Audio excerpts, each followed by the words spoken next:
Greetings and welcome to episode 258 of the Words About Games podcast, the weekly video game news and discussion and culture discussion podcast for Words About Games. Nailed it. I'm your host, Amy K. Alexander, joined this week by Daffyd Moody.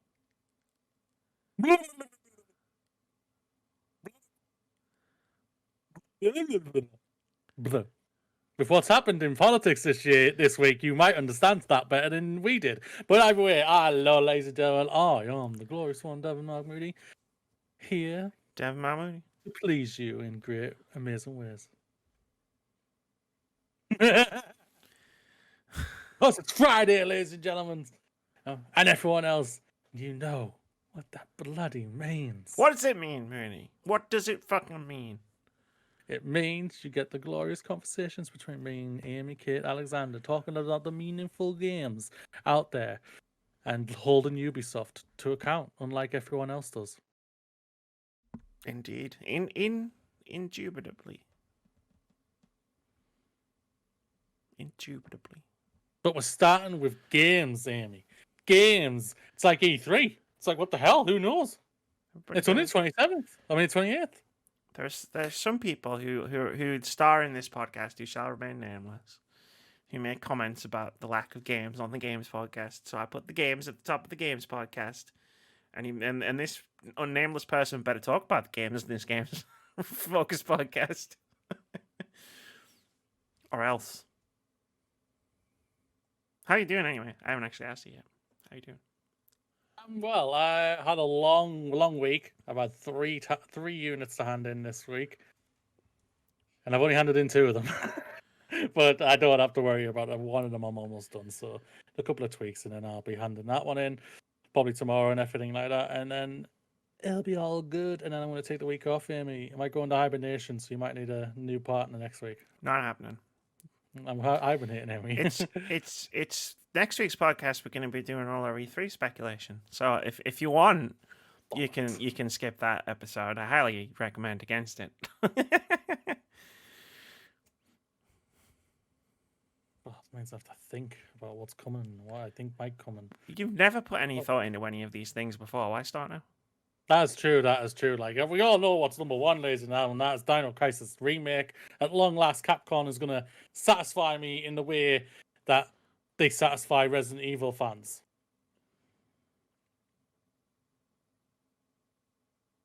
I'm leaving that as dead air. Even I don't care. It's an audio podcast. I don't care. I want my point to get across. Which is... That was my point. Yeah. I'm okay, thanks for asking.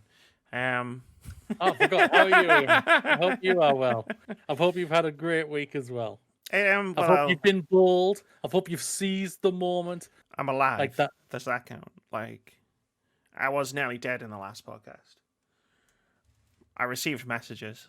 Because we did not the last podcast, obviously. But I was fine with that one. I mean, the reviews, the fashionably late review episode, which I received messages off of people who were like, damn.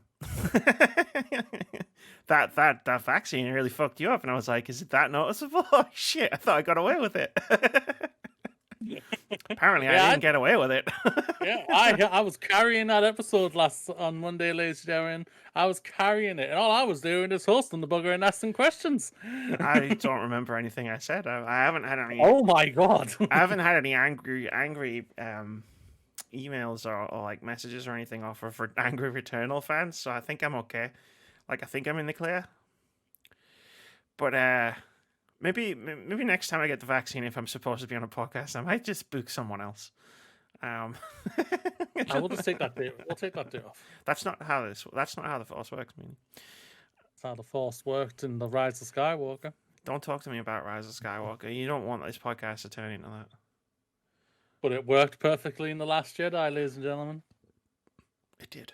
Yeah, no, like, I'm on not a productivity kick, an organization kick, where it's like I've started doing things where I'm organizing like properly, where it's just like, what do I want to accomplish today, and then I write it all down, and it's like big stuff, small stuff, medium stuff, like, and I get this big checklist, and then I just go through it because I have this habit of like having like let's say I've got like 4 things to do, and then I'm like, well, I gotta do one of them, and then I don't do any of them because I'm trying to decide what I want to do. So I just lie in bed for like an hour watching videos or whatever, and then I'm like, shit, I wasted all that time, and I've stopped doing that.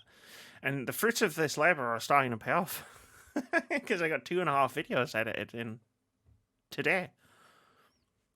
Well, I finished editing today. I made a joke in the video that's coming out next week. It's Friday, you know what that means. Next week, about like how like it's great having like loads of different things all on the go at once because it means I'm close to finishing a bunch of stuff, but also it's terrible because I'm close to finishing a bunch of stuff. But like, I'm reaping the benefits of that now because I've finished a bunch of stuff all at once. Sweet. That's what you want to hear. You've been productive, getting things sorted. It's all good. It's all good. It's fine. And now you can tomorrow night on Friday, you can play Persona.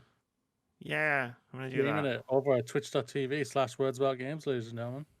Hit that follow button. Hit that subscribe button because the money goes to charity, so it's all good. It does. I still need to announce that and set it up and figure it out. But thanks for saying that. None of that is in place right now, but it's fine. It's fine. I'll give you a push. It's fine. Yeah, there you could use the. Could I you set this up so? Like, it's fine. Let's talk about video games. Video games. It's the words. So I've asked a question here. So what are you wanting to do with the first one here? Are you wanting to hopefully get finished in time for us to watch it for you to edit I'm gonna read it and then that's it. Cutoff point. We've hit the cutoff point, really. I'm gonna read exactly what is written here on this screen, and then we're gonna discuss it. Because I have things to say about that. Then we talk about it next week at the final story of next week, probably.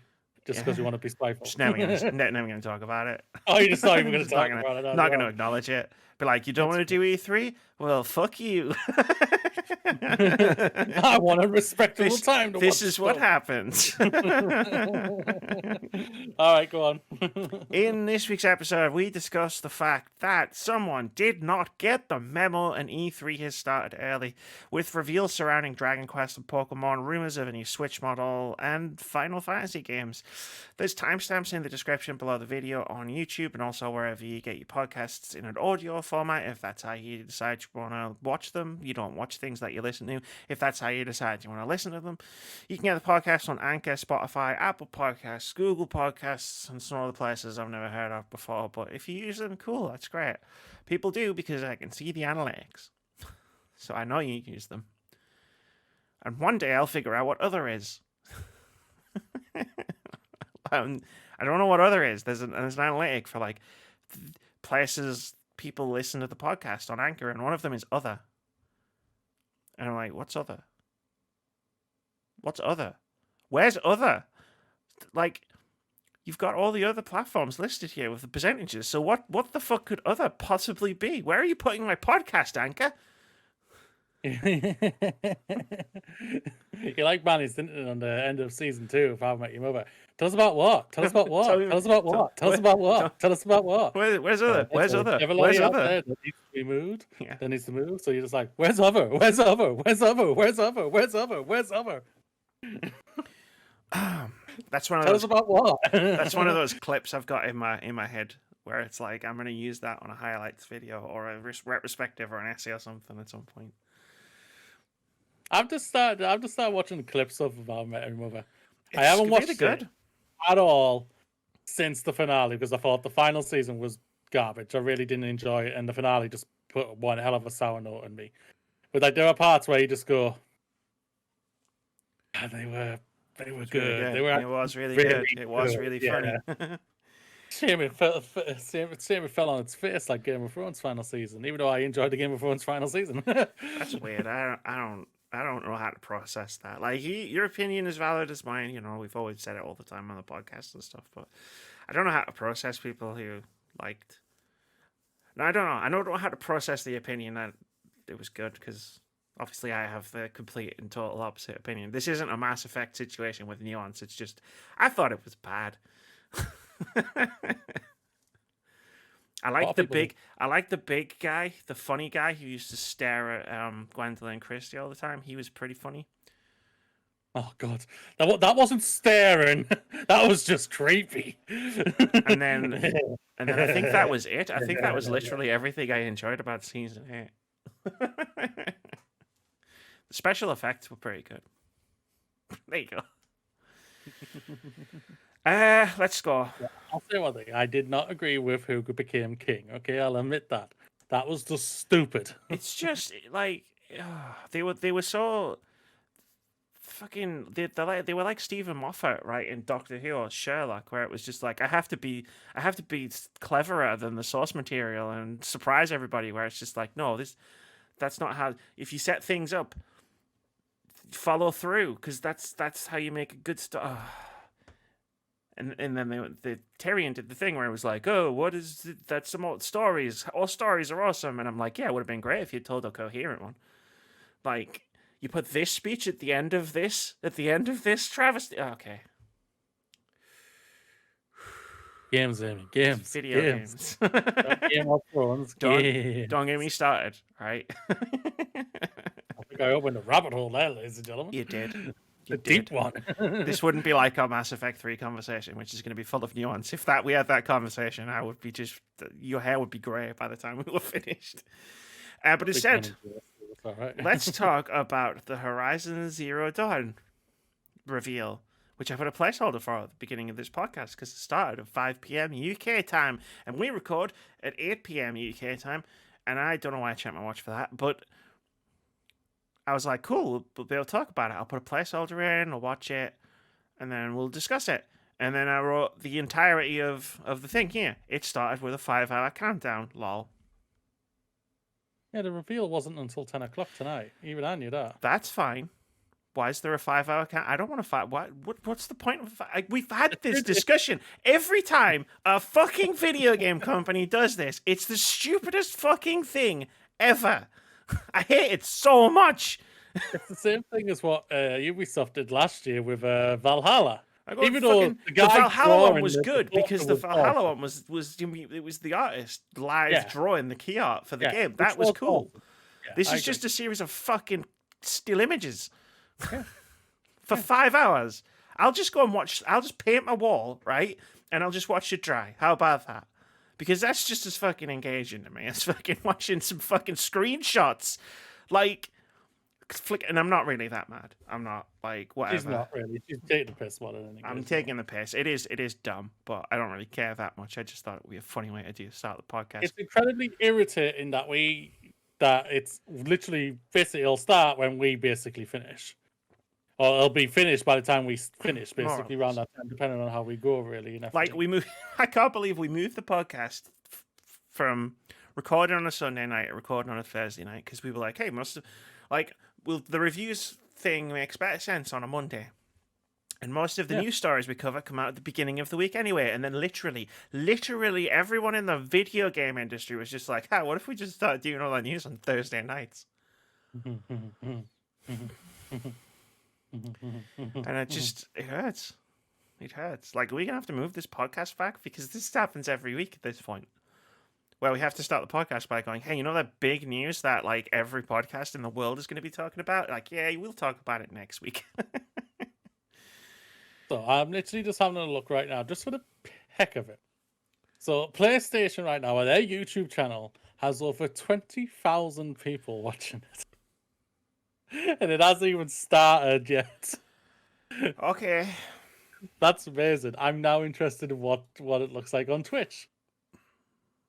I don't know. Go on. 5K. They have... And that's good. The thing is, that number's going to shoot up when it starts. Oh, yeah, of course it is. It'll hit about 1 million, probably. The people who actually, decide to do productive things with their day. Like, I was editing the highlights video that went live to watching the Otter stream. What's the Otter stream, you ask? We'll talk about it later. But yeah, there's people who have already watched the very beginning of our Horizon Zero Dawn thing, and watched me rant unhinged rant in an unhinged fashion and have now like been like, oh, this person's stupid. It's like, no, it's fine. That's just me. I'd like to take the piss. Should we talk about the things we actually can talk about? Do you want to talk about the Dying Light 2 release date, which has been announced? Is it 2023? It's 2021. Tomorrow. December. Oh, wow. Okay. So it's going to get pushed. So it's not coming out in 2021 then. All right. Cool. No, but yes, Dying Light 2 Stay Human, December 6/7th. That's what Wario64 is saying right now. So I don't know what that actually means. Okay. I mean, I'm fully expecting them to say that Horizon Zero Dawn's coming out in 2021. I'm expecting. Oh, that's coming out 2021. I'm expecting them to say it. I think it is. I think it's a guarantee. Since we don't, no. Okay. You don't get to say that and then move on. I thought we did. You brought it back. Jamie. You brought it back. This is your fault. Like, I mean, I'll believe it when PlayStation Studios or whatever they called themselves in the past release a game on the time that they say they're going to. Went through an entire console generation where every single game their AAA games, their first party studio games, every single one got delayed. Not a problem. I don't mind game delays, you know that. However, it makes me very skeptical when they say, "Hey, this is coming out." I don't believe you. I think it will come out in 2021, but I still think it'll get delayed in 2021, but still come out in 2021. I think they'll announce the release date tonight. Oh yeah, they'll announce the release date tonight. Yeah, but I think it'll get pushed probably a month later after that, or something like that. I will look forward to playing it on its actual release in March 2022. But to come out, the first one was supposed to come out in October, September, November, whatever it was, 2016, and it didn't. So yeah, because they thought they would be cocking it for yeah, we can push this till when Zelda comes out. So why the hell not? Let's go toe to toe right now. Let's go toe to toe. Oh, it still did all right. Of course, Zelda smashed it. There's no doubt about it. But because it was the only thing that Nintendo Switch had. Apart from the actual console itself, you can't really talk shit about the Switch. Like it's gonna. It only had Zelda when it launched. It's gonna be the best-selling console of all time. Like it's gonna be one of the best-selling consoles. It's gonna sell more than the PS4. I can't talk shit about it. it's gonna sell more than PS4, mate. I guarantee it. That I do guarantee. Speaking of Nintendo Switch. I just realized your bottle of water has times on it. Keep drinking. In a different context, I don't think you should write that on anything like any kind of container for liquid. Keep drinking. Just keep drinking. Nintendo OLED Switch could come in September. This is from Sam Byford over at The Verge. He writes, Nintendo could release its heavily rumoured new version of the Switch in September or October, according to a report by Bloomberg. Manufacturing is reportedly planned to start as soon as July, and Bloomberg says the system may be announced before the E3 trade show, which kicks off in virtual form on June 12th. As Bloomberg notes, an announcement ahead of E3 would allow third-party publishers, as well as Nintendo itself, to show their games running on the new hardware. This version of the Switch is said to use more powerful silicon from NVIDIA that works with DLSS technology, allowing for 4K output to a TV. It also reportedly has a 7-inch OLED display sourced from Samsung. Bloomberg says Nintendo suppliers are, quote, confident, end quote, in their ability to fulfill the orders even though there's a global shortage of chips and other components, quote. Production lines are better prepared for the potential component shakeup, and the parts Nintendo is using are subject to less competition than those of its rivals' more powerful consoles, end quote. According to the report, though it still warns that the company's ability to meet consumer demand won't be guaranteed.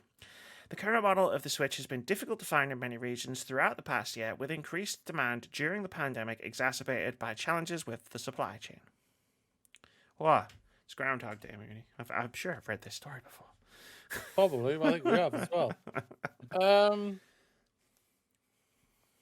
I know, like a lot of people, like when I saw this trending when I woke up, and everyone's saying they're gonna drop it, they're gonna reveal it today. They're revealing it today. I was saying, wait, looking online. No, Nintendo haven't said anything. So no, they aren't going to reveal it today, ladies and gentlemen. Nintendo are very precise.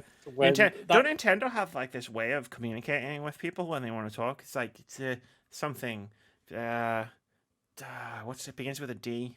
I can't think of it. It's like this whole live stream that they do, and they talk. The guys talk to the camera, and these games.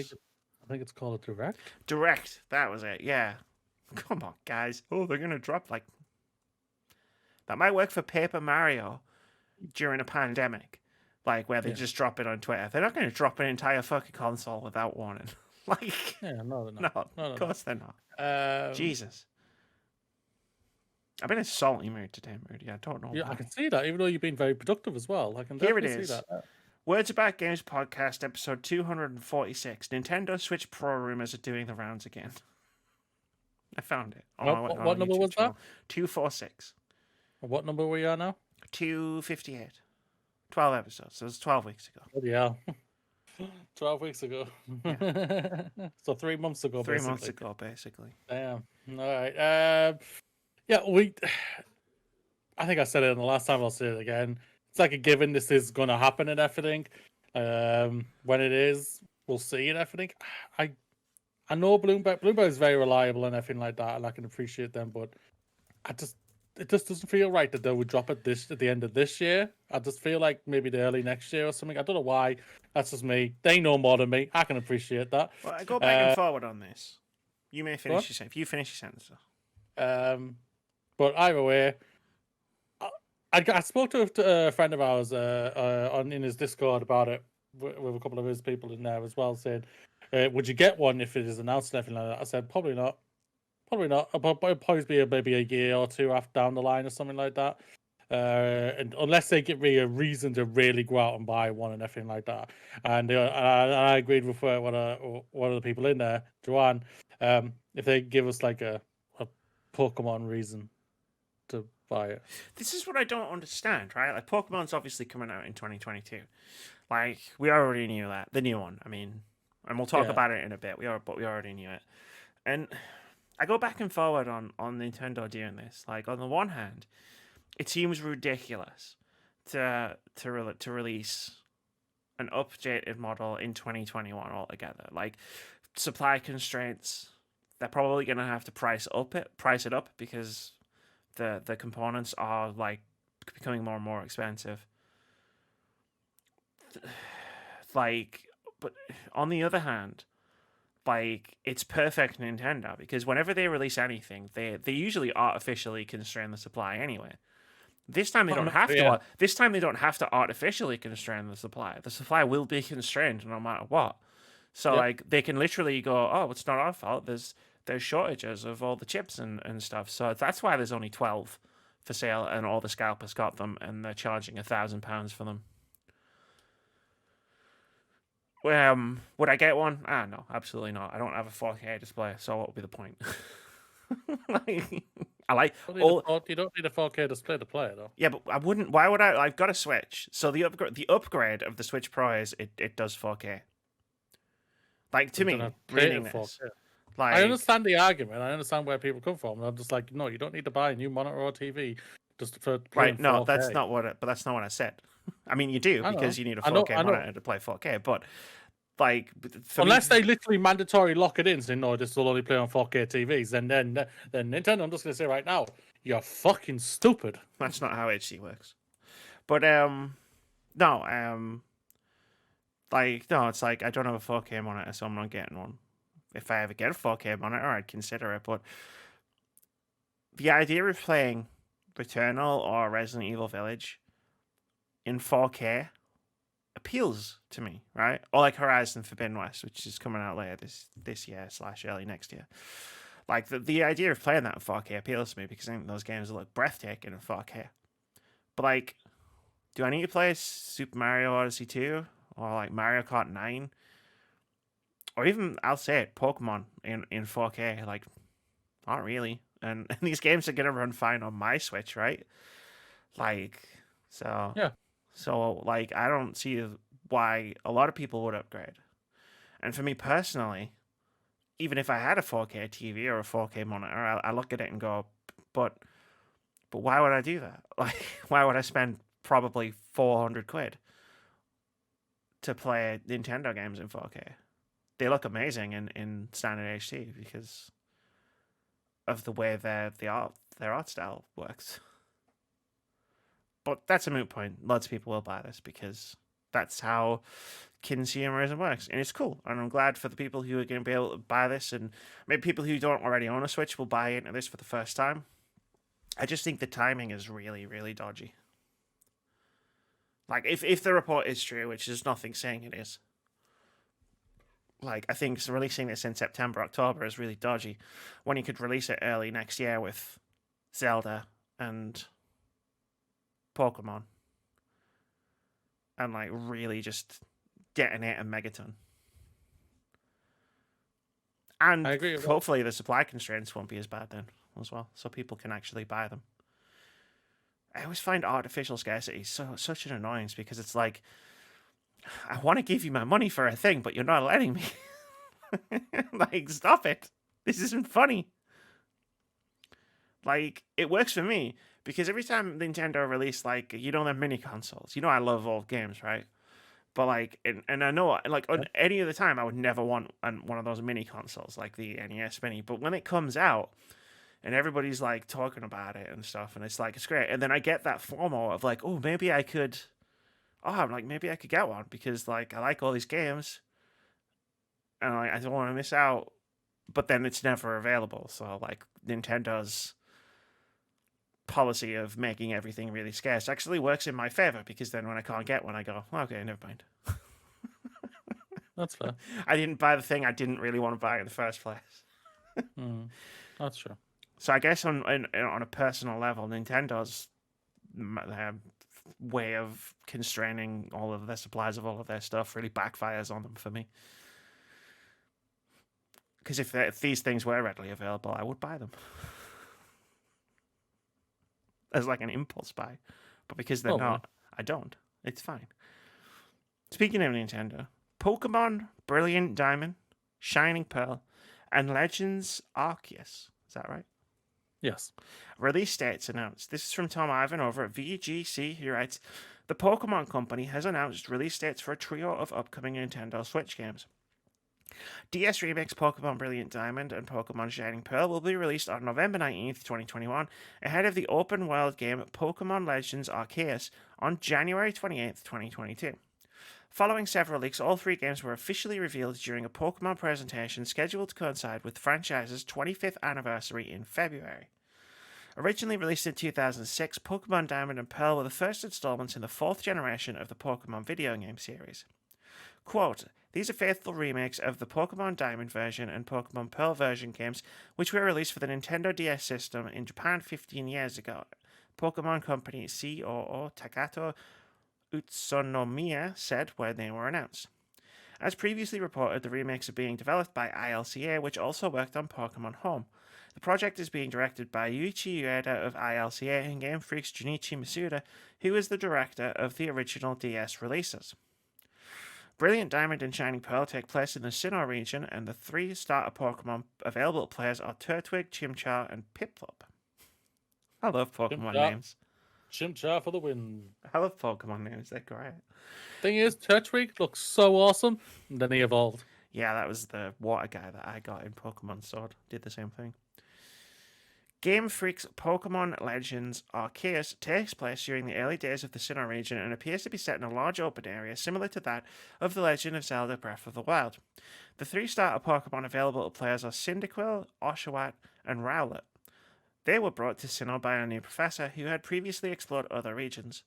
Players are tasked with completing the Sinnoh region's first ever Pokédex, and the aim is still to capture Pokémon. No one's ever going to pick Oshawott or Rowlet. They're always going to pick Cyndaquil for that one. Well, I'm gonna do it because I don't know any better. Everyone except him is going to pick Cyndaquil. I don't know. I'm a Pokemon idiot. These are no. I thought the Pokemon Diamond and Pearl were going to come out in November. I thought that, so that's not a surprise whatsoever. January for the Legends. That's intriguing. Like a month, just like 2 months basically after Diamond and Pearl. I know they're completely different games and everything, but I just have this. Unless they're going to Incredibly show so. some badass trailer at E3, which they They could, are. they probably are. Yeah, there's no doubt about that. Along with Diamond and Pearl and everything, but that obviously Arceus is the one everyone's looking more into because it's a completely different Pokemon game we've ever seen before, and that's why I think everyone's a little bit more hyped for that one than the remakes. I think this is, to pardon the pun, I think this is the next evolution of the Pokemon series. We hope so. I think we hope so. For me, I still waiting for us to like to control the Pokemon. Let's control the buggers. Let's move the buggers and everything like that. That's what I would prefer personally. But Make a who am Pokemon I? Souls game. I'm not even gonna go there, but okay. But no, yeah, great dates. Intrigued by the Legends one. I don't think it'll. I don't know why. I just don't think it'll hit the January one. I think it's such a big project. I think that'll move probably for me. Hopefully I'm wrong. And then we can start with a Pokemon game at the beginning of 2022, which will be fantastic. Yeah. I get to play my January is second. going to suck for me. I can guarantee you that. I can play my second ever Pokemon game. Well, you're not going to touch Diamond and Pearl, are you? I mean, look, right, sitting here, I can go, hey, November. Nothing's coming out in November. Yeah, I'll play Pokemon Diamond and Pearl, but you and I both know November's gonna be stacked. So, like, I mean, the intention is there, but we'll see if I get around to Diamond and Pearl. Well, hopefully you will be, and I won't play it and everything, and I'll be streaming Diamond and Pearl. I mean, that's not. I mean, me watching you play it is not the same as me playing it, obviously. Like, but yeah, we'll see. We shall see. But yeah, it's like the fact that Arceus is coming out in January makes me very curious as to what the plans are for Breath of the Wild 2. A little bit, yeah. Unless that actually comes out this year. Unless that actually comes out this year. September. With the console. If we found out, Amy, we figured it out. Something's got to come out with the console. And I just assume it'd be Mario. I thought Xbox X tried and it didn't. That's what, yeah. That's what Xbox had Game Pass, though. Like, you could literally... I was literally just... I know, but you could literally log into Xbox Game Pass and be like, oh, it's launched with 200 games. Okay. Nintendo are not going to launch it with a big game. They don't need to. I don't think they think they need to.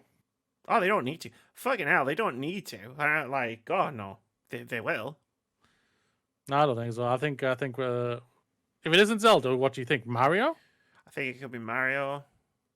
I mean, I said in January that my finger was hovering over the button on Fantasy Critic for like unannounced new 3D Mario game. I'm confident. I'm expecting a few places in OpenCritic to be filled up after a couple of weeks' time. Oh yeah, definitely. But it could be Mario Kart 9 as well. Because F1, I think, is... Yeah, it has been a while. But haven't they just thrown out some new content for Mario Kart? Like yeah, they updated it like this week. But no, they're not going to do DLC for it. Well, they did for a while, didn't they? They did on the Wii U. What I mean is Deluxe. They're not going to do any DLC for Deluxe. They did an update which just fixed some stuff. That was it. But Mario Kart 9, I think, is a strong shout. Like, big shout. Could you imagine if they released a Switch Pro with Mario Kart 9? There's another one of those megatons I was talking about. But anyway, let's move on. Rumor. Square Enix set to announce a new action RPG Final Fantasy spin-off. This is from Imran Khan over at GameByte. He writes, over the weekend, a number of rumors have swirled about possible E3 announcements, as traditionally happens in the weeks leading up to the industry trade show. In particular, a rumor seemed to swirl around two websites, Reddit and Gaming Former Reset Air, about a new Final Fantasy spin-off that Square Enix is announcing this year. The rumor states that Square Enix is working with Team Ninja, Koei Tecmo's in-house development team behind games like Ninja Gaiden, Neo, and perhaps most relevantly, the latest entry in the Final Fantasy fighting game series, Dissidia NT. The posted rumours go on further by assigning the game a genre, something akin to Neo or the Souls games, and suggesting it takes place somewhere in or adjacent to the world of the first Final Fantasy game on the NES. Our sources have corroborated this rumour and suggested that the name of the game is Final Fantasy Origin. The game, which appears to be exclusive to PlayStation 5 with a PC release further down the road, will be one of Square Enix's tentpoles at the upcoming E3 show. For whatever reason, several large chunks of the undated show have leaked out, including the Final Fantasy Origins logo and demo plans. Square Enix hopes to release an alpha demo this summer, not unlike Neo's public alphas, to solicit feedback from the audience while the game is still in a fairly early state. This demo, like several other major demos, has its own title of Stranger in Paradise. I expect the title to play similar to Neo or other games in the genre, but to be more accessible for a wider audience. Fanbyte sources indicated that the game is largely developed by the same team behind Dissidia NT, but that Team Ninja's nearly 200-person studio involves a lot of shifting around, and that there aren't hard borders on the different teams these days. The Neo DNA in the game is likely the result of the people core to the first two games' development being involved in Final Fantasy Origin. And then it's the disclaimer that this might not happen because things change. A Final Fantasy action RPG that looks like Neo, plays like Neo, which is accessible, which is also accessible to a wider audience. So an easy mode. Something like that. Baby mode. Yeah, I don't mind. Yeah, this sounds canny. Looking forward to it. Although if it all signs, seems like obviously like we know Square Enix is at E3, so it's probably going to be there and get the full big reveal like it says in the article. Shout out to Imran Khan for the outrageous little tweet he put out a while ago that I shared to you, Amy, yesterday. That was just amazing. Yeah, we can bring that up later if you want. we got a news story for it. Yeah, so which was amazing. Really, Final Fantasy is one of the biggest IPs out there and has reinvented itself in so many different ways over the years. Brought new people to its franchise thanks to Final Fantasy VII and Final Fantasy 15 alone. Changing it up again, changing up its DNA again to try something new and something fresh. You can't ask for much more than that. If it works out, and it works out kind of like Yakuza Like a Dragon last year, this could be one of the best games they've ever put out. Yeah, maybe. Like I love Neo. Like it's no surprise. It's no surprise to anybody who listens to these podcasts that like I fucking love Neo, and I love Neo 2. I didn't get to play as much of Neo 2 as I wanted to last year.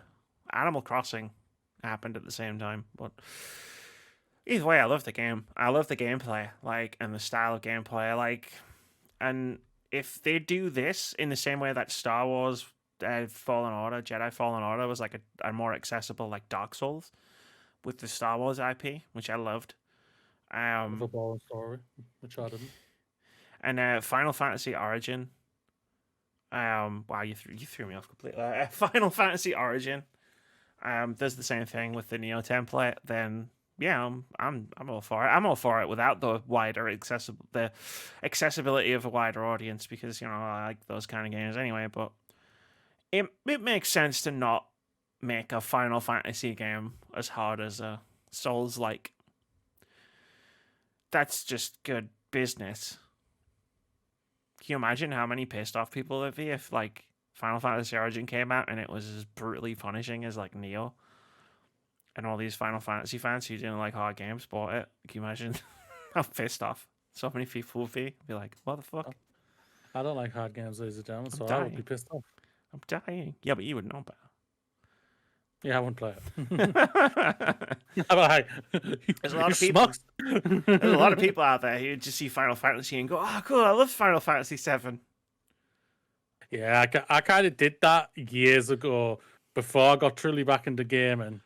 I got Final Fantasy 14, the original one. I had no idea it was an online game. A bad one. At all. No idea. Didn't have a clue. I was like, what the hell? I was like, what? I was like, Mom, this won't work. I will always default back to when Keith first bought his PlayStation 4. He bought it for Persona 5, but he bought it before Persona 5 came out. And it was on a deal where you get a free game with it, right? and Horizon. It was 2017. Horizon had just come out, and Neo had just come out, and those two were two of the options. And we'd been on a podcast together where I'd been like, Neo, I fucking love Neo. Neo is fucking great. 10 out of 10. Amazing game. It's really difficult. It's a Souls-like game, but I love it. But it's really, really challenging. But it's fucking amazing. But it's brutal. And somehow Keith edited what I had said down and somehow missed all of the parts where I said it's really, really difficult. And he texted me. And he was like, I got the PS4, and I knew he was getting the PS4. And I was like, cool. And obviously, in my head, and he got Horizon with it. Obviously.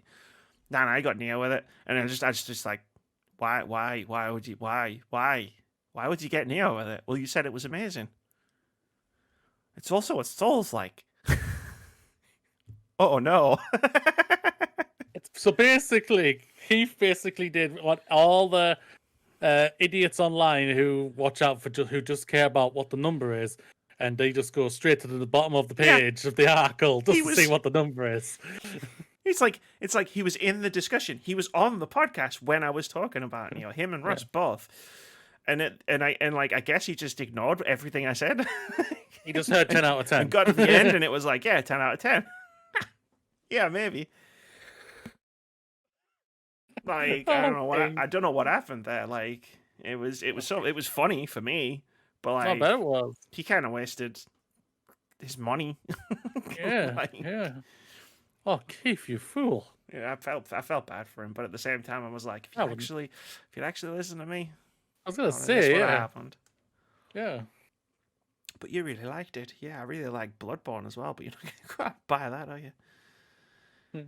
Should buy them for Christmas just for the shits and giggles. I want to buy everyone it. I want to be like, look, man, just fucking play it, alright? It's great. It's amazing. I told you I will when it goes to PC and someone can mod in an easy mode. Next one, Dragon Quest 11, 12. Okay, Dragon Quest I have to 12. Pause you here quickly. We've been gaming this for a while here. What's going on for today's episode? It's like it's games. Have you had a good week or something? Dragon Quest 12, The Flames of Fate announced a darker turn for the series. This is from Liana Ruppert over at Game Informer, who writes, a late-night showcase for those in the West from Square Enix Japan revealed a few new Dragon Quest experiences, including that of The Flames of Fate.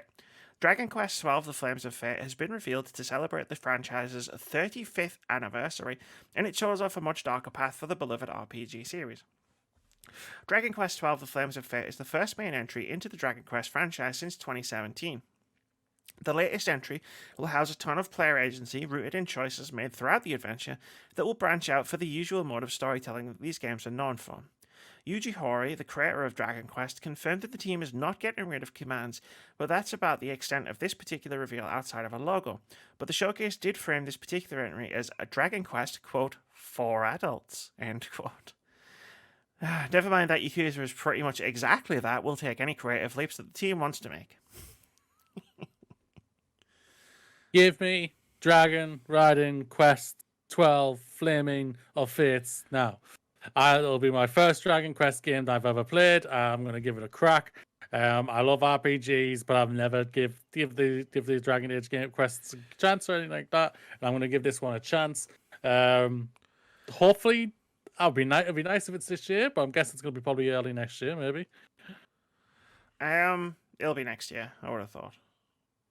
Can you remember this for OpenCritic next year? Fantasy Critic next year. Okay. Me and you are going to have a fight over Pokemon. That's going to be the first one. Whoever wins out of the two of us on Fantasy Critic, the other one's going to get Pokemon. yeah, that's basically. Unless the other two schmucks get it. Doubt it. We've seen how miserable they're doing. I mean, they haven't had that many games come out yet. Let's go easy on them for now. I'm not afraid. I'm full. I've got one more space. I'm good. One more space and E3 hasn't happened yet. I don't know if that was a good idea or not. Oh, I think it was a glorious idea. Dragon Quest. Get in, get out. Dragon Quest. Yeah, I can see why you haven't. I see why you haven't played Dragon Quest. It's one of those Japanese series where it's like it comes out in Japan and then like years later it comes out in the West and it's like It's like it's somehow simultaneously a brand new game and old news. But one of the things Liana didn't write in an article here is that it's coming out simultaneously in Japan and in the West. Yeah. The thing when it came to Dragon Quest, like it's like kind of like you're hitting there what you were hitting there. Like, this is the 12th game, ladies and gentlemen. I only heard about this, I think, when it came to its 11th or 10th game. Because all I knew was Final Fantasy. I know there's other RPGs out there and everything like that. I only heard about Chrono Trigger in about the last 6 years. End of the world, and I still haven't played it yet. Maybe we will have to have a look at that, Amy, when we're living together and everything like that. Maybe even we do Final Fantasy 6 and everything. That'll be pretty good as well. Jesus Christ, I gotta ask something, Mooney. Like, I just gotta pause before I start talking about Dragon Quest again. How much time how much free time do you think I have? Amy, we're gonna win the lottery and we're gonna all live together. We're gonna be fine. All right, well, you get on that, and I'll continue to plan for the real world. Yeah, Dragon Quest. Long-term storytelling, Amy. We don't do fast burns. We do slow burns. Sure. Dragon Quest is a huge Sega franchise in Japan. But yeah, Dragon Quest XI was the first one where it came out within like sort of just over a year of the Japanese release over here. So that was kind of the first one I think a lot of people jumped on. And also there was some spin-offs.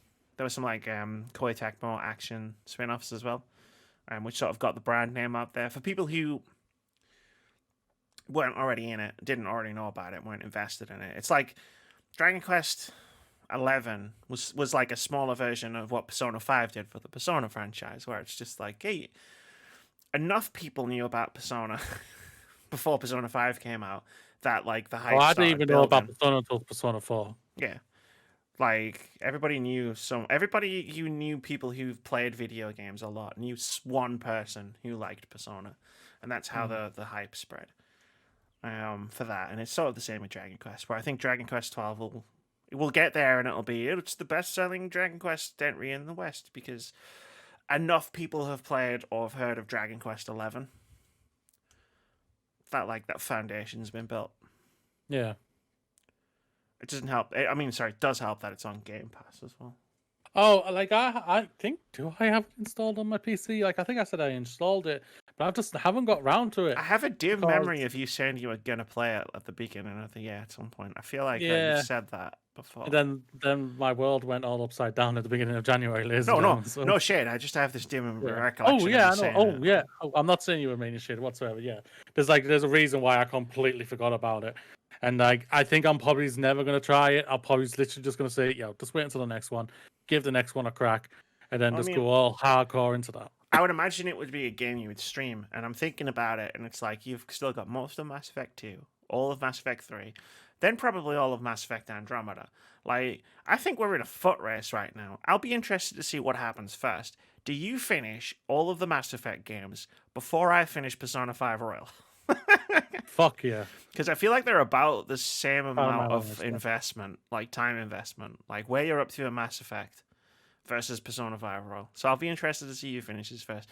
But I'll probably be taking breaks to do other stuff on streams. I was going to say, I won't be taking breaks, ladies and gentlemen. No. I intend to possibly be finishing Mass Effect 2 next week. Maybe even try 2 and 3 next week. I've heard that before. Yeah, you've heard a lot of things before. Check out my Twitter where I think I promoted 3 different streams of Moody going, hey, he's going to finish Mass Effect. Hey, now he's gone to bed. Hey, now he's exploring random planets. He's not going to finish Mass Effect today.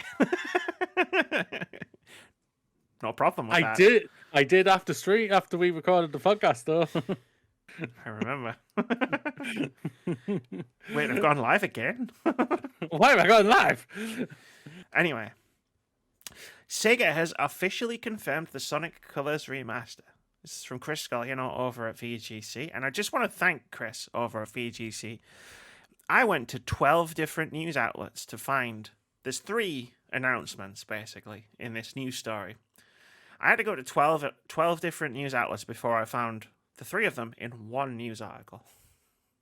And not in 3 dinky little news articles for the extra clicks. That's how you get the clicks by making. You can get the clicks from me because I went and found this one. Because I'm stubborn and also have a podcast. Sega has officially confirmed that an HD remaster of Sonic Colors will be released later this year. Sonic Colors Ultimate will be coming to Switch, Xbox One, PS4, and PC on September 7th. The physical version of the game will be bundled with a Baby Sonic keychain from the Sonic movie. There'll also be a digital deluxe version that gives players early access, exclusive music, gold and silver wearables, exclusive player icons, and a Sonic movie boost. The news came as part of Sega's Sonic Central presentation, which also teased a next-gen Sonic game, and a new retro compilation called Sonic Origins, which contains Sonic 2, Sonic 3, Sonic 1, Sonic and Knuckles, and Sonic CD. Sonic Origins, Final Fantasy Origins, Assassin's Creed Origins. We're getting a lot of Origins. That's all I'm saying. Horizon Origins. Call of Duty Origins. The retro thing, I think, is awesome. No doubt about it. I think getting the retro pack, I think that is really cool. There's no doubt about it. Sonic Colors Ultimate, it seems interesting, but it doesn't really show. Didn't really show much, as what I think. Never played Sonic Colors. Maybe.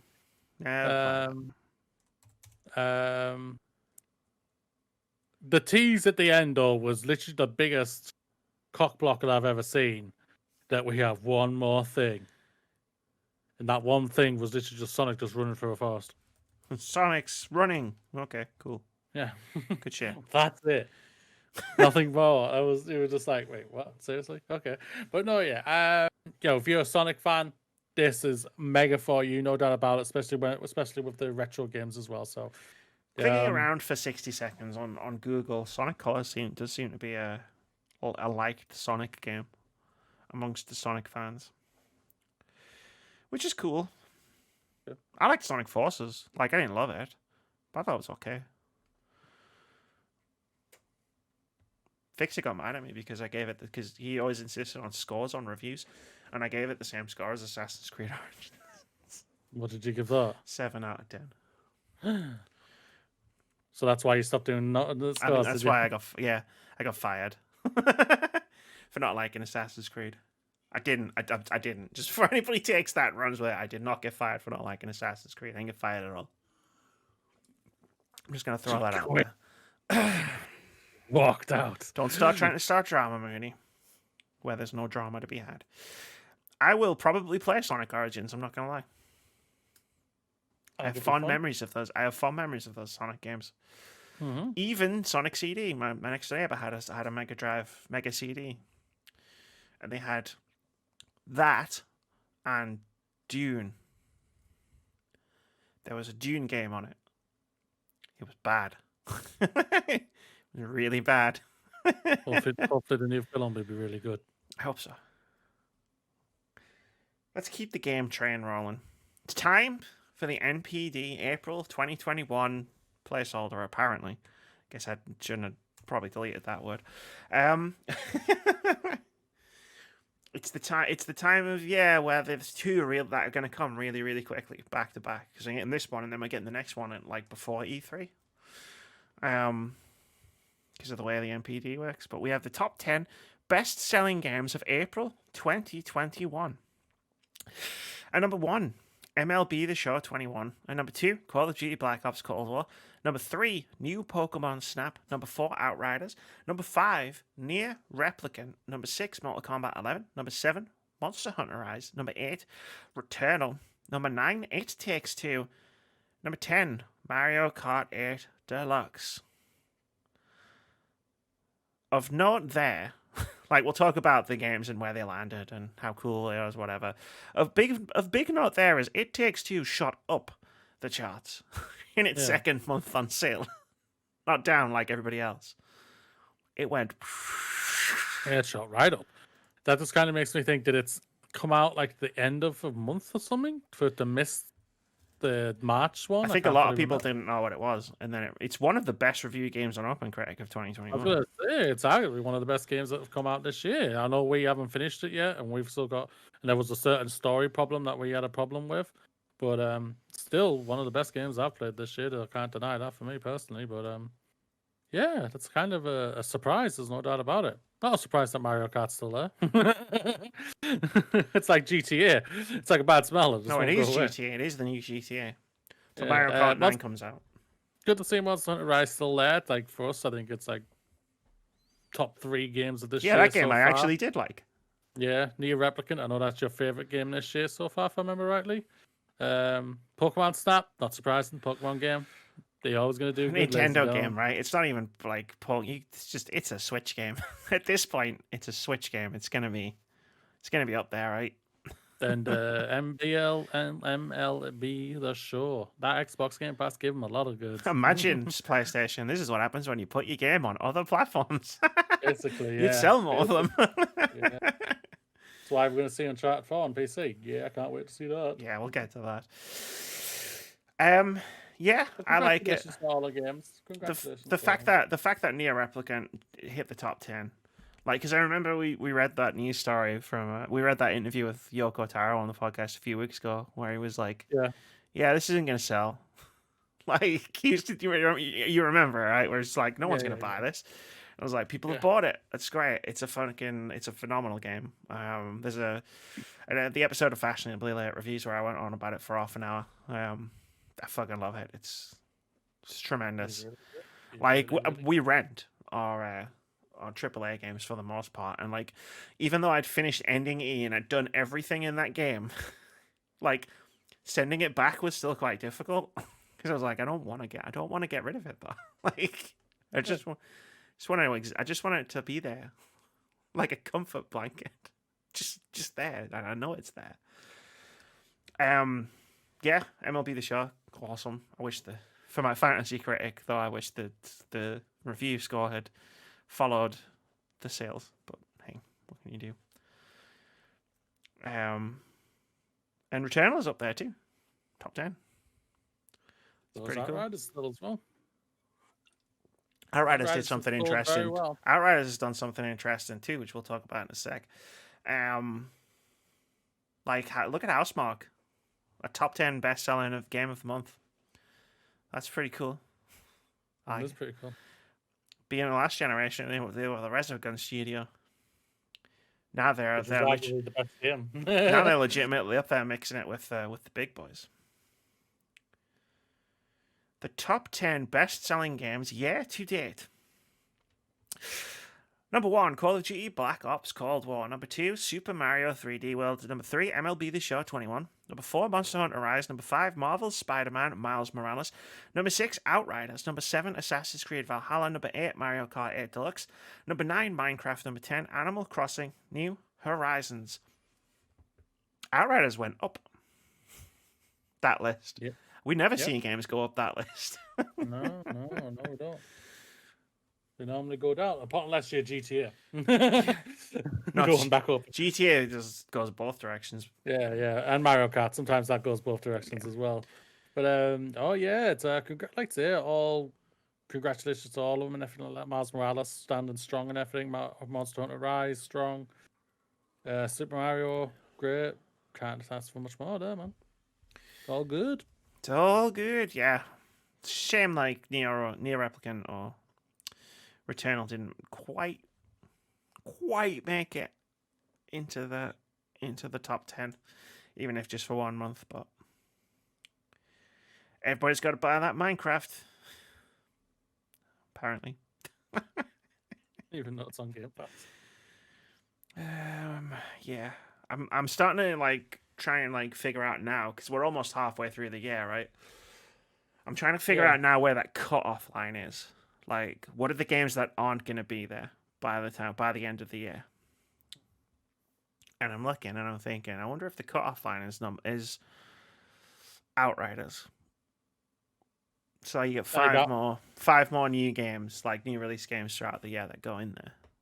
But we have such a vague, for the first time in a long time, we have such a vague idea of what's going to be out at the end of the year. COD. FIFA, NFL, NBA. Yeah. Like what else is coming? I don't think Outriders will be in the top 10 by the end. No, that's why I said the cutoff line was Outriders. I think Monster Hunter won't be either. As much as I love that game. I mean, it could go all the way up there. Because the other cut-off line I have in my head is MLB. But then that's like 8 new releases going into the top 10 year to date, and I don't know if that's going to happen. We just what? But new COD, FIFA, NBA, NFL. Uh-huh. I think Horizon will get in there. I think Horizon's coming out. Whatever. I think Far Cry will be in that. I don't think Far Cry's coming out either. And whatever the new games are going. Pokemon. Maybe the thing with the thing with Pokemon is Arceus will be a top 10 best-selling game of 2022, but because Pokemon has 2 SKUs, like Sword and Shield had this, and again it doesn't matter. It doesn't matter. It sells incredibly well. I was gonna say, but like I don't know. Just because it's 2 SKUs, I don't know. Yeah, it'll be top 10. I guarantee. I think I'm safe to say. You've made a lot of guarantees. I'm going to go through this podcast episode before I edit it tonight. I'm going to write down all the guarantees, and I'm going to have a Twitter tweet. Because I don't mind to say I'm wrong. I'm going to have a tweet. I'm going to make an infographic. Moody's guarantees. Even though he has no sources whatsoever. Yeah, I don't like the thing of the saying. Oh, I am 99% sure. I know people don't like, so you can't 100% say that. I know I can't 100% say that, but I'm still just going to say I guarantee for me personally. I like my guarantees. Just going off what the market's like and what market always comes to be. Like you have like 5 bloody sports games in there, 2 Call of Duties. It's Warzone's fault. We used to only get 1 a year until Warzone kept Call of Duty relevant for the entire fucking 12 months. Thanks, Warzone. It's not like anyone at Activision makes anything else anymore. Except Call of Duty. Yeah, there's some notes here. April 2021, consumer spending across video game hardware, content, and accessories was $4.6 billion, a decline of 2% when compared to a year ago. Get used to hearing the word decline, everybody. Because we are now comparing pandemic lockdown. That's the year-to-date. Those are the year-to-date numbers. So you remember how, like, last year this time, when it was like, hey, video game spending is up massively because everybody was locked down and buying video games and stuff. Now it's going to be down on last year because people are back out doing things in the world and, working and stuff. Spreading the virus and everything. Well, I remember this time last year, I was off. I'd been off work for like 2 months at this point. You got so much games playing. I really did. I know you did. I was being sarcastic. I got Animal Crossing played. You played a lot of Apex. Play a lot of Apex. Nintendo Switch was the best-selling hardware platform in both units and dollars during the month of April, as well as 2021 year to date. There's no surprise there. It's going to continue to be the best-selling console of the year, I think. Now that's an Amy guarantee. I guarantee it will be the best-selling console of 2021 on the NPD. MLB The Show 21 debuted as the best-selling game of April, the 3rd best-selling game of 2021. Launch month dollar sales of MLB The Show 21 set a new franchise high. MLB The Show 21 was the best-selling game of the month on PlayStation platforms and ranked 2nd on Xbox. I think PlayStation are actually thinking, maybe we should put one of our games on there. No. No, I imagine, if anything, PlayStation are as salty as I was at the beginning of this podcast. Probably. Because I bet they were thinking, nah, no one's going to buy it. I'm curious. Call of Duty. I was like, wait, what was number 1 on Xbox? It was Call of Duty. New Pokémon Snap was the 3rd best-selling game of April and was the month's best-selling game on Nintendo platforms. Launch month physical sales of New Pokémon Snap more than doubled those of Pokémon Snap, which debuted in the July 1999 tracking month. That's the Switch effect, baby. It is. Awesome. It just is. It seems like whatever Nintendo specifically releases on the Switch, it just sells like fucking crazy. Don't disagree what you're saying there. Also, different generation, different time. More consoles out there than ever before. Of course, it was going to sell. IP is more popular than it's ever been. Of course, it was going to sell. It Takes Two climbed to 9th on the April 2021 bestsellers chart after placing 22nd in its March debut month. It Takes Two was the third best-selling game of April on Xbox platforms, while ranking 8th on PlayStation. We're done talking about video games, Moody. Now we talk about the people who make them. Talk about the guy who should leave as CEO of Ubisoft. Okay, fine. Ubisoft CEO Yves Guillemot says Ubisoft CEO Yves Guillemot says considerable progress has been made since abuse allegations. This comes from Jeffrey Rousseau over at GamesIndustry.biz, who writes, Ubisoft CEO Yves Guillemot has released a statement sharing insight into the changes the publisher has made since it faced a wave of accusations concerning abuse, harassment, and toxicity last year. The Assassin's Creed firm faced multiple allegations, both concerning individual members of staff, including managers and executives, and the broader company culture. Although the publisher has announced various changes to its internal structure over the past year, French publication Le Telegram reported last week that these have had minimal impact. Now, Guillemot has released a statement on the matter in which he wrote, quote, "We have engaged in a company-wide effort to listen, learn, and build a roadmap for a better Ubisoft for all," end quote. The publisher has created several channels which employees can report misconduct with guaranteed anonymity. These reports will be reviewed and handled by, quote, "an independent external partner," end quote. Excuse me. The reports of misconduct from last summer led to a series of investigations that resulted in company-wide training, disciplinary sanctions, and dismissals. More than 14,000 employees have taken part in assessments such as anonymous questionnaires, and 2,000 take part in focus groups and listening sessions. Ubisoft also worked with Accenture to review its global HR organization's policies and procedures in depth. These efforts have led to a new code of fair conduct. Guillemot shared that it would be mandatory for all team members to sign the new code of conduct once it's published in June. Alongside the changes made, new executive-level appointments were shared as well, such as Annika Grant being named Chief People Officer and Lidwine Sauer being appointed as Head of Workplace Culture last summer. In addition, Rashi Sika was hired as Vice President of Global Diversity and Inclusion, and Lisa Orpia was appointed as Managing Director at Ubisoft Reflections and Leamington Studios. Leamington. I don't know why I said Leamington. It's pronounced Leamington. I used to live right next to it. In closing, Guillemot wrote, quote, "Considerable progress has been made, and we will continue to work hard with the ambition of becoming an exemplary workplace in the tech industry. The teams at Ubisoft continue to impress me with their engagement on this journey. Management, myself included, have a responsibility to act as role models and be exemplary for our teams. I want to stress my personal commitment to continue to improve our workplace culture and create real, lasting, and positive change at Ubisoft," end quote, end article. I mean, who's going first? Who's going to go first?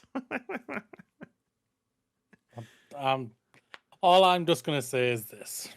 Yeah, it gives me time now. CEO, you should do the honorable thing and step down. You knew what was happening. And if you didn't, that just is even worse.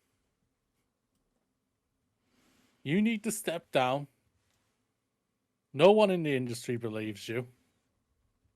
No one in the industry with a right frame of mind will believe you.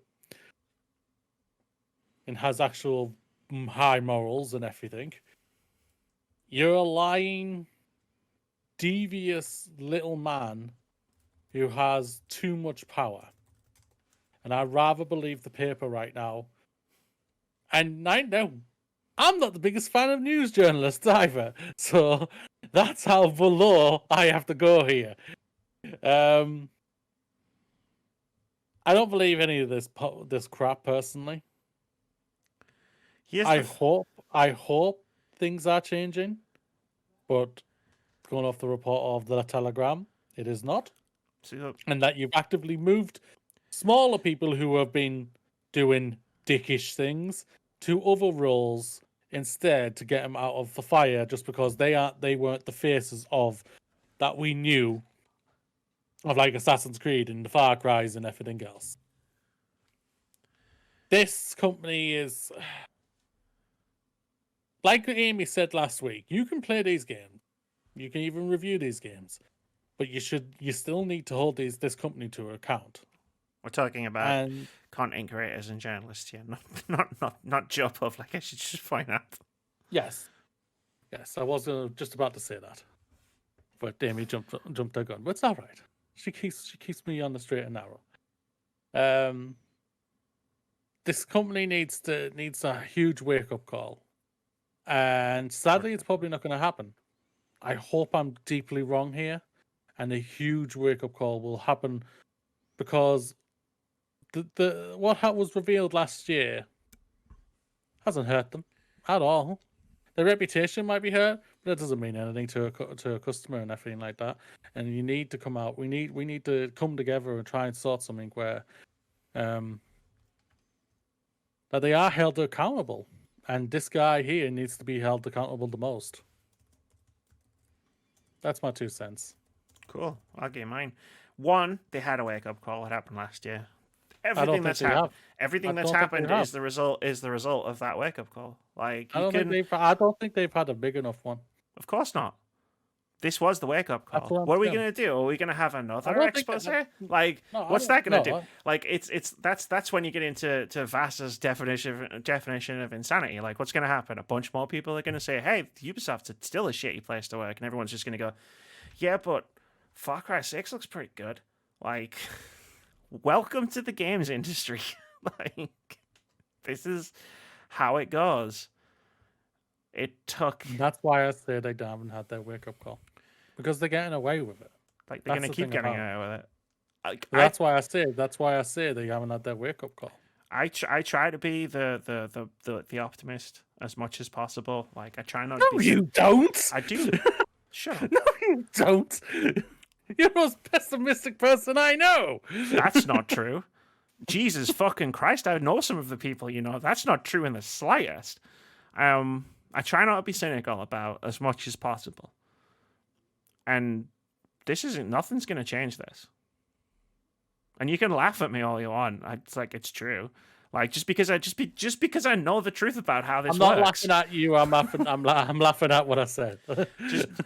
This is how this works. This is how this always works. There are too many people who prefer access to doing, I don't know, the right thing, I guess. And that's never going to change, ever. Because if big content creators started actually trying to hold Ubisoft accountable, the smaller content creators will just fill the void. If the big outlets start trying to hold Ubisoft accountable, then the medium-sized outlets will just fill that void. That's how it works.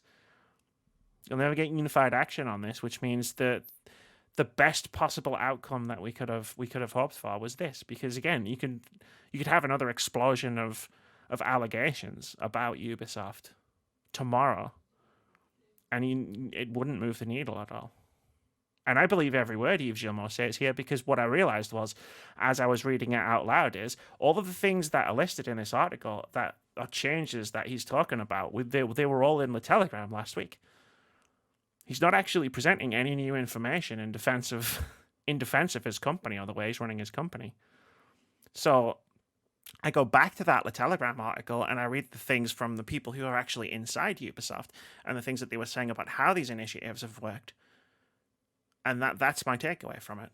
Like it's unchanged from last week. Yves Guillemot's just trying now to do what he did last year with the Ubisoft Forward stuff, and he's just trying to push it aside and move on because they've got E3 to worry about, and they want people to focus on their games, which they will. And we know they will. Like everybody will be creaming their fucking pants over Far Cry 6. They'll probably reveal Splinter Cell, and everyone will forget that Ubisoft was even involved in any of this stuff. Like I got a comment on last week's podcast on YouTube, and there's a comment on there that, like, if everything we talked about Ubisoft, because it was the headline thing, so like it was the Ubisoft podcast. And the title is something like, "We need to hold Ubisoft accountable." Can't remember.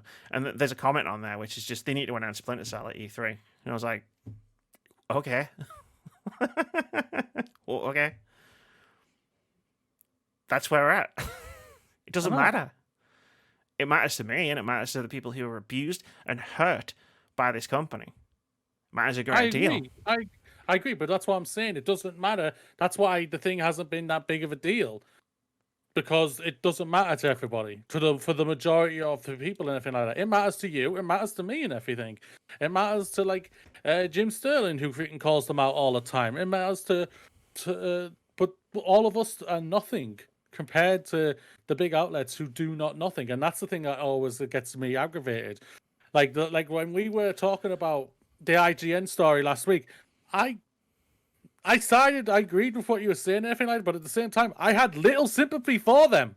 At the same time, I admit that. I'm not ashamed to fucking admit that. I had at least little sympathy to the journalists a little bit, because they don't hold any company to accountable. Now, if that's because of the higher ups and everything, then that's them, and then I'll apologize for that. But I had big sympathy for them, and that's the thing where I'm coming from with this. The big whole thing of, where is it? Fucking Jesus! Sorry, not you. I'm just. Abuse, harassment, and toxic. The allegations of last year has done nothing. And that's the thing. That's the most annoyingest thing in the world. I was thinking like that. The thing what hurts me even more is that this was one of the companies that had brought me back into gaming. And one of the things was, the most annoying thing was that this is one of the companies I was literally thinking, oh, I could work for these when I started into college and everything like that. I was thinking, oh, this would be brilliant and everything. I don't want to touch them. I don't want to go near them. I walk past their freaking company every freaking day, every time I go to college. And I'm just like, I want to flip them off every time. Do you actually do that's that? the worst thing about it, because they've made me feel like this. I don't like feeling like this. I don't like feeling angry at a company who should just be throwing out great, amazing games, and we should be celebrating that. But we don't get to celebrate that. We have to talk about an idiot CEO who probably knows more than he was letting on, or he's just absolutely the worst CEO of all flipping time. And he should bloody resign and everything. And everyone else who's had sexual harassment claims against them should be all bloody fired and blacklisted from the flipping industry and everything. But sadly, because they're not doing that, they're covering half the buggers up and just letting the ones who were the faces of certain franchises go, but yet still not get arrested or lawsuits against them or anything like that we know of. That things might happen further down the line and everything like that. And that's the thing about it. I just don't like, this is a great company throwing out great games, and it sickens me to hear like it's a Cyberpunk thing all over again. When I saw them throw the QAs under the bloody bus, I was thinking they're arguably one of the most important part of the industry, and you've just thrown them under the bus because of your greed and arrogance. And it's the same for things with this one, so that pisses me off. That's all about it. I agree everything what you're saying, Amy. I really do. And we get on like a house on fire, but that's the thing about where I'm coming from. This has not hurt them in whatever way. I know, we just said the same thing. Apart from flipping reflections off. That's new. Yeah. That's the thing about it. I hate this. I mean, good. And I'll never... Go on. Good. I'm glad you hate this. Yeah, I hate this. I hate you because of this now. It means I've. I want to be clueless again, Amy. It means I've picked a good co-host. I want to be clueless again. No, yeah, it's sadly this is the industry, and like this is why I get incredibly touchy, incredibly easily around obviously big companies. That's no surprise. I've been covering this stuff for years. Around content creators being ignorant, around outlets being ignorant, and sometimes I'll go off like for what from an outside perspective is probably like I'll go off. Wow, you went off a bit too easy there. And it's like it's because I've been here for years. I've been here for years, Moody. This is how it works. This is how it works with Riot, with Ubisoft, with Activision Blizzard, with Rockstar, THQ Nordic. Everybody's forgotten about THQ Nordic and the shit that they pulled a while ago. Biomutant's out now. And they're pulling more shit with that. Like, this is how it works. And, like, I'll stand up and point it out every time, but I'm a very, very, very, very small YouTube person. I don't like to say YouTuber. Content creator. Like, I like to think that I put more effort into it than just calling it content. But I'll stand up and say it.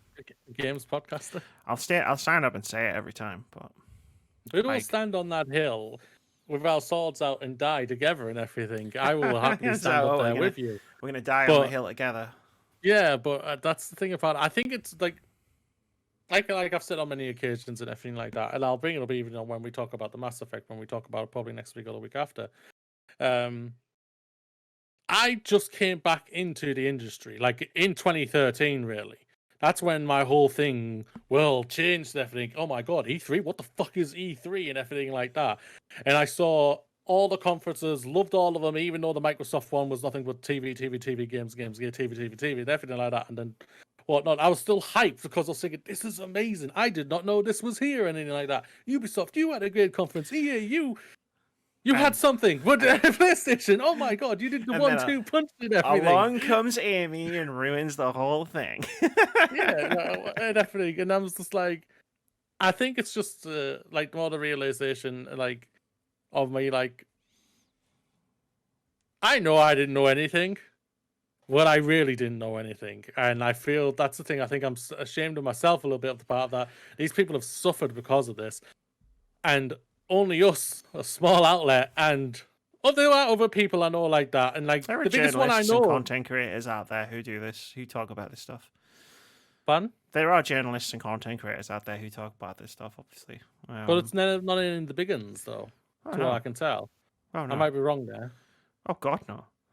Yeah, that's what I'm saying. And that's the thing about what's the more scummy thing about it. That's why, like I said, that like I had little sympathy for the IGN stats last year. You're more likely to see a big not necessarily a journalist, actually maybe even journalist, but you're more likely to see a big content creator jump the fence front of the other side and start and complain about The Last of Us Part 2 in a very bigoted fashion. And then go, I'm not a bigot. Well, hang on, I'm just reacting to things that other people have said. I wonder who I'm thinking of right there. Or like another prominent. They have a black beard. Another prominent YouTuber who used to be a part of a bigger crew that I used to follow. He just like continuously puts his own foot in his mouth. There are plenty of them out there who'll jump the fence to the other side all the time. That's Sherlock Holmes's arch nemesis, isn't it? Yeah, I think so. Yeah. But yeah, like this Ubisoft thing, we're getting closer and closer. I don't mind saying their names. They're the one we watch so bloody ever. Yeah, but no, yeah. One of them finds this video. Like that's a whole week of like having my Twitter account on lockdown and blocking a bunch of people. I don't have the time. I'm being productive nowadays, Moody. I don't have the time to deal with that shit. That's true. You are being Colin Moriarty's fans can really take up a lot of your time. Oh shit! I said it out loud. Oh no! Oh dear! And the angry army, go fuck yourself. But yeah, like this Ubisoft thing is we agree. We're just coming at it from two different directions. No, you've been in the trenches a lot longer than me. I'm literally like a young private coming into World War One, thinking all in my clean uniform and everything like that, and you're just there, fagging on. Where have they pulled you out, private? Come with me. Here's a diaper. You're gonna need it. Here, you want to smoke? I don't smoke. They'll kill you. You know that, right? Yeah, that's not what's gonna kill you. I used to say that. Yeah, no, it's yeah, like there's someone having a conversation. They're having a conversation right outside my door, and have been for the last 10 minutes. I can't hear anything. So good. I'm glad, because that hopefully means that the podcast listeners can't hear anything either. Cool. Yeah, like everyone forgot about THQ. I didn't. Hosted an AMA on 8chan. But everybody's just like, hey, Biomutant looks good. It goes around all the time. Good, yeah. Looks so good, yeah, until it came out, and then THQ Nordic themselves decided to punch down on the reviewers. Just in case everybody forgot that they're a really shitty company. They decided to remind everybody for some reason. Anyway. IGN. Let's talk about them. Oh, joy. I just did. I know. IGN management says pull Palestine at charity post was editorial decision. No, I'm going to save my commentary for afterwards. This is from Brendan Sinclair over at GamesIndustry.biz. He writes, IGN editorial management has reportedly taken responsibility for last week's decision to pull a story raising money for Palestinians hurt in recent attacks by Israel, according to a Vice Waypoint report. The outlet obtained a staff memo sent by IGN chief content creator Per Schneider in the wake of an open letter signed by more than 80 IGN employees as of writing, calling the retraction of the article a clear instance of corporate overreach. In his memo, Schneider said he deliberated with IGN publisher John Davidson and an unnamed boss in determining how to handle the post originally, but took responsibility for the decision. The open letter was signed by about 3/4 of the editorial team, but not Schneider or Davison. However, he said the post's original publication was evidence of, quote, an editorial team process failure, end quote. Schneider added that he wanted to have a third-party editorial ombudsman work with management and staff to overhaul the editorial process to prevent similar instances in the future while protecting editorial independence. Quote, there are likewise many other people among our 238 global employees who have and continue to privately raise concerns about why IGN is straying so far from a focus on games and entertainment. It's literally like that. This game isn't political, but for an outlet. I'm sorry, I'm getting ahead of myself. And how and why the original post was even published with certain language and imagery in it, Snyder said. There are IGN employees very hurt by the original position posted, as well as intimidated to the point where they will not speak up other than in a confidential setting. This truly upsets me on countless levels. That's not us, end quote.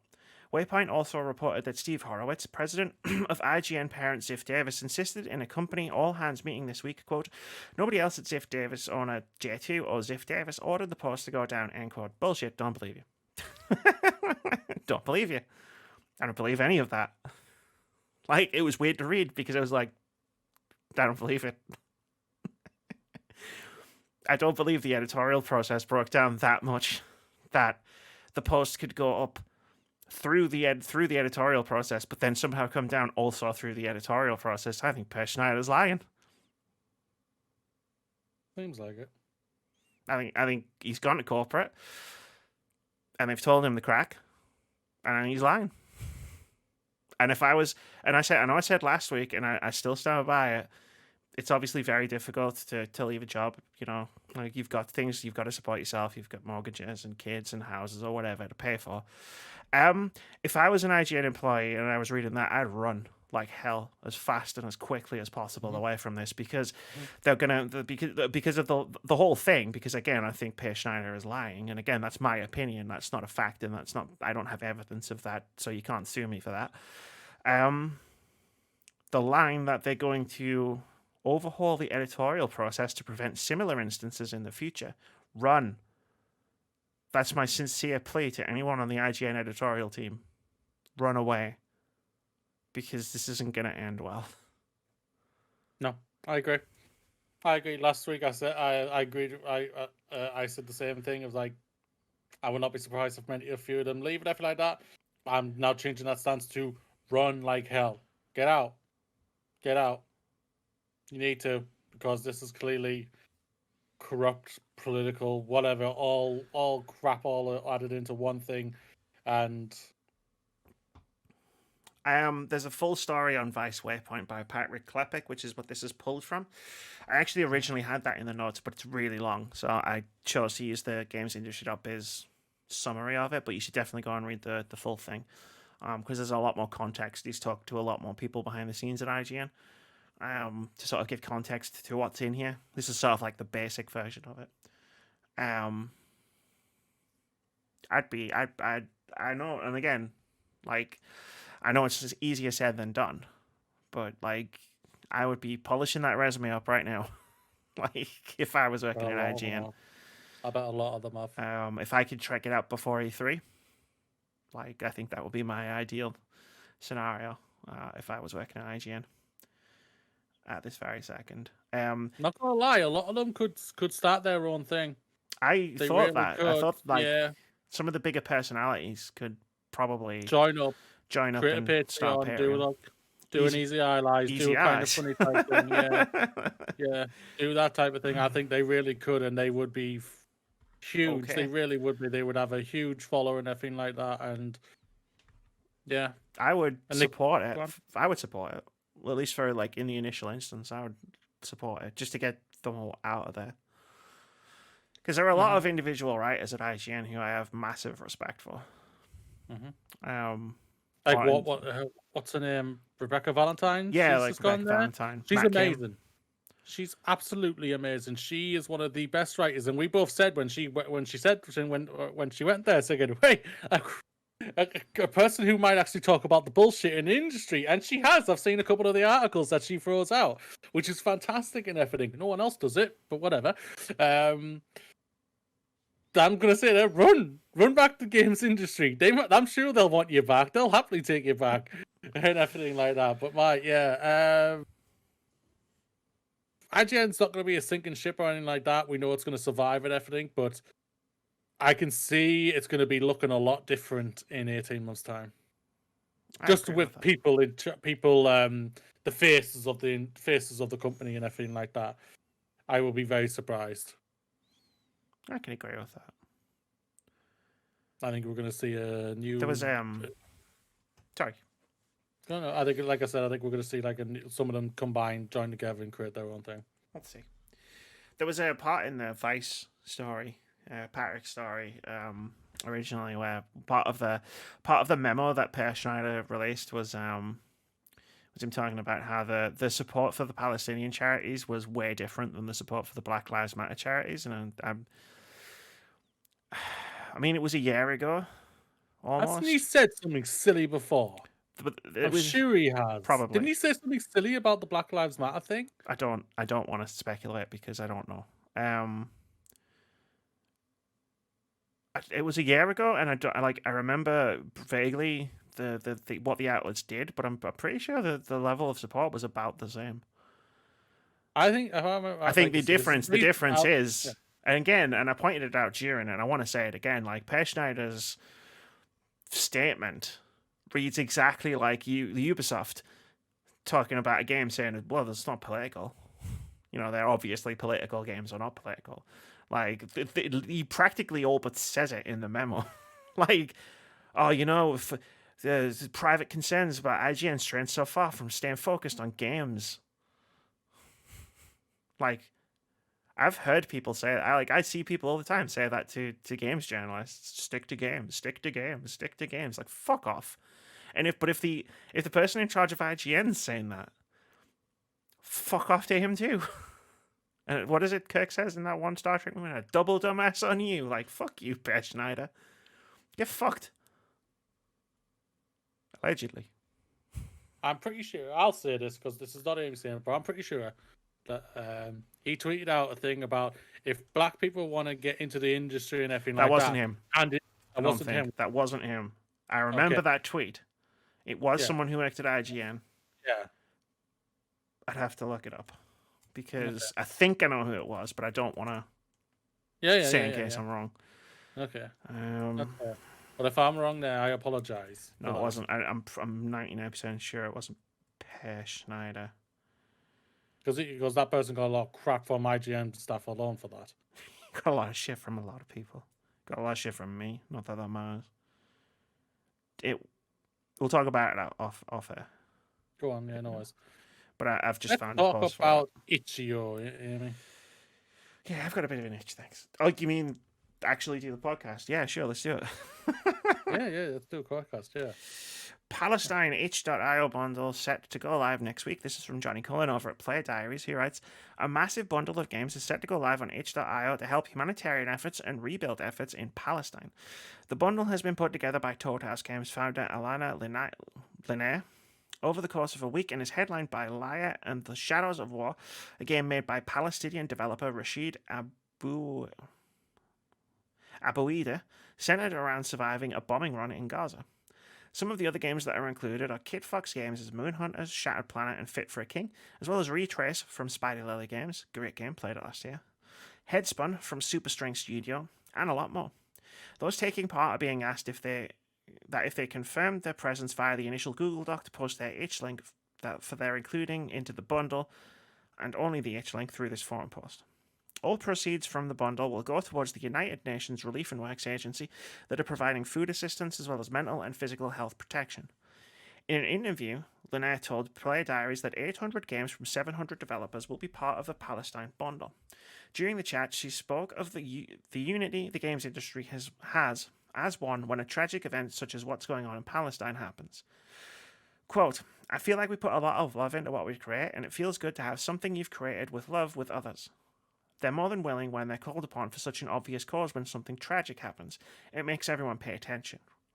Once everyone is paying attention and you can't ignore it any longer, it would make sense to me that indie devs, because we do have a lot of heart, would want to be like, right, I want to help, but I don't know how. Here's what I have. I have no money, no land, but I have these little creations I've made, and if that helps, please, by all means, take them and make them do good, end quote. I don't need to read the rest of it. The bundle, actually I do. The bundle for Palestine on itch.io will go live from May 29th through to June 11th with a pay what you want model with a minimum spend of $5 for a copy of Liar and the Shadows of War.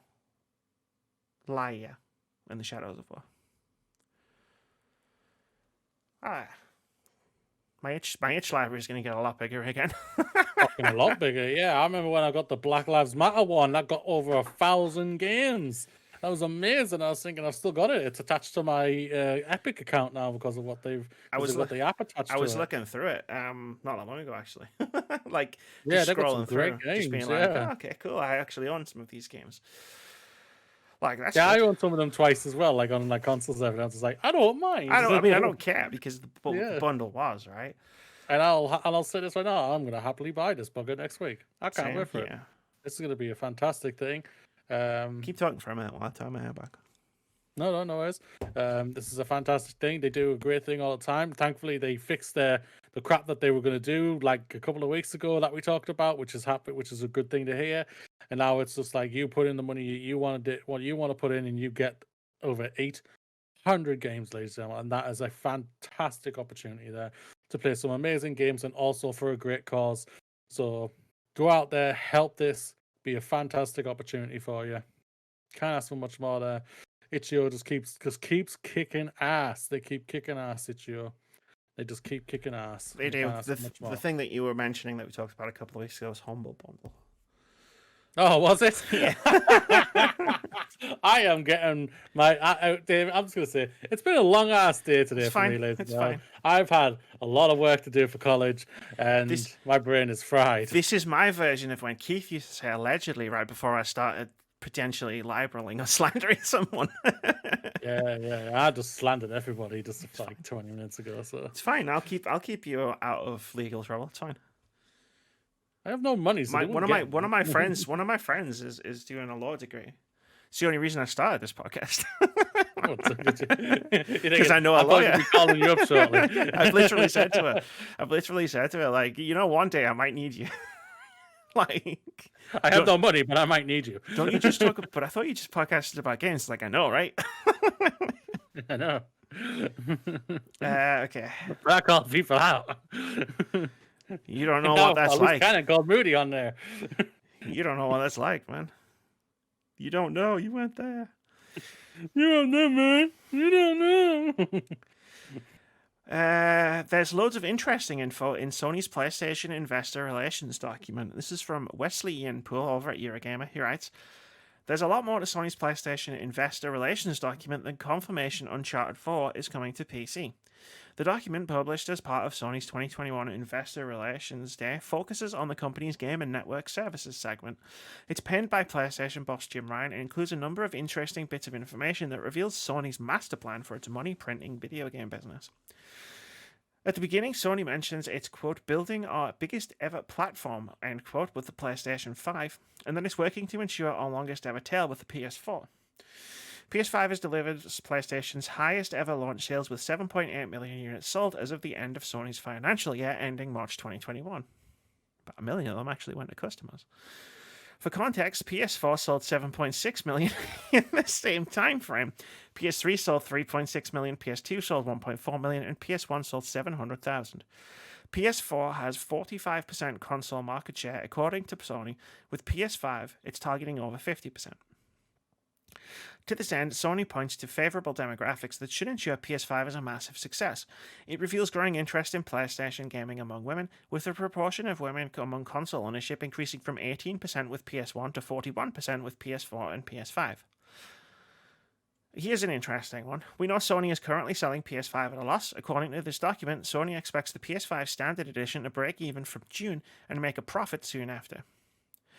As you'd expect, the real money is not made from the sale of consoles, rather it's from software, services, and peripherals. During the 2020 financial year, consoles made up 20% of revenue, with software, services, and peripherals making up 80%. Seems like a redundant statement, but okay. Like, consoles made up 20%, and then literally everything else PlayStation sells made up the rest. Hope did it. No way. During the 2013 financial year, consoles made up 48%, leaving 52% for software, services, and peripherals. Despite the focus on PS5, Sony says PS4 remains the key driver of PlayStation Store revenue, with strong new releases including Horizon Forbidden West.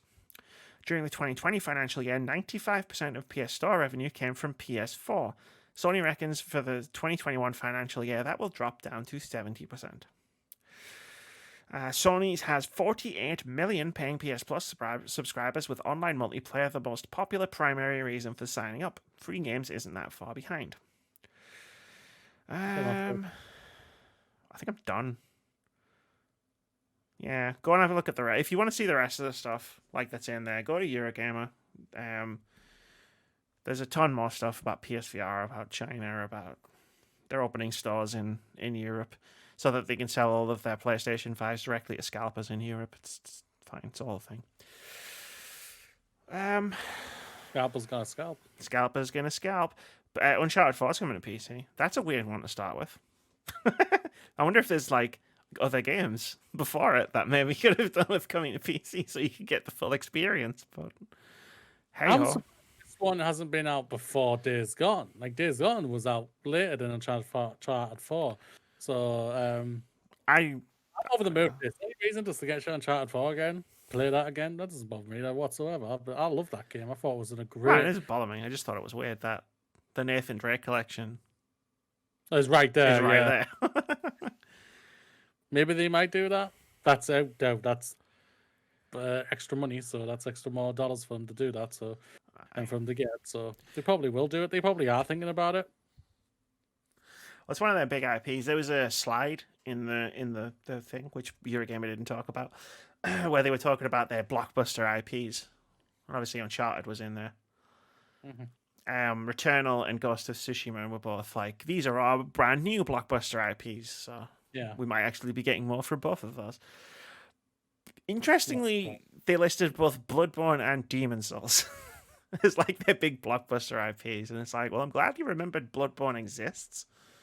Do you maybe want to do something about that, or maybe that's them hinting that they are, Amy? Nah, I don't have any faith in PlayStation doing what I want them to do anymore. Bloodborne 2, Amy, could it happen? Bloodborne on PC, Amy, could that happen?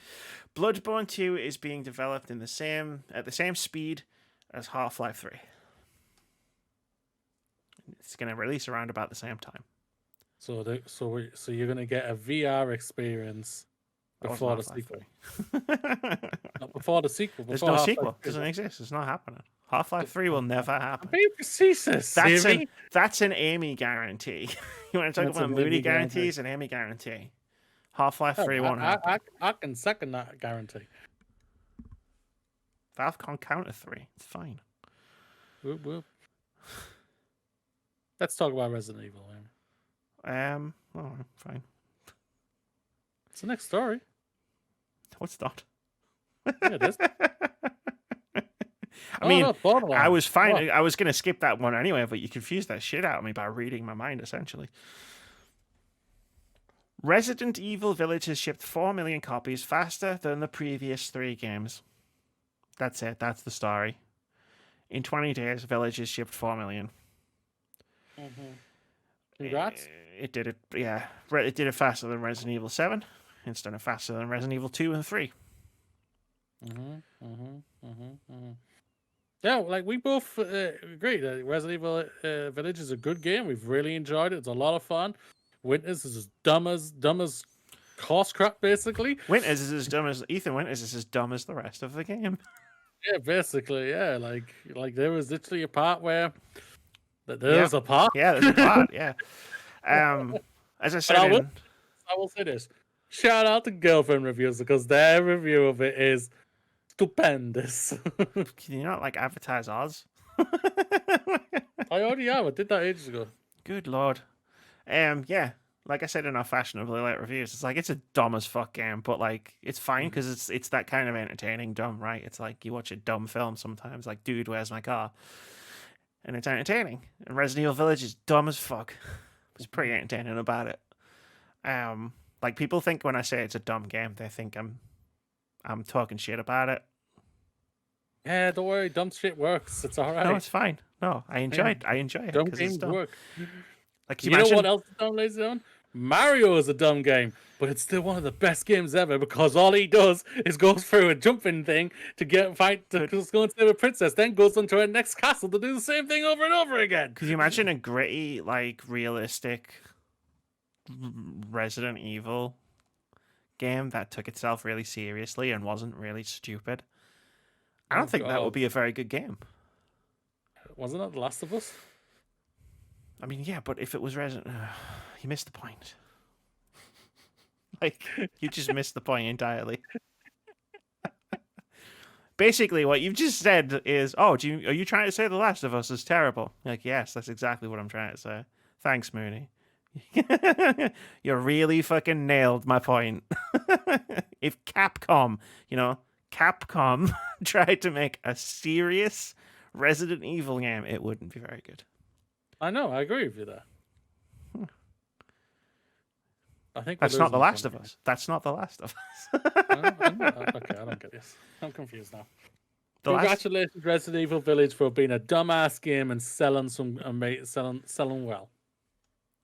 Capcom, let's just be fair. Capcom, you're killing it lately.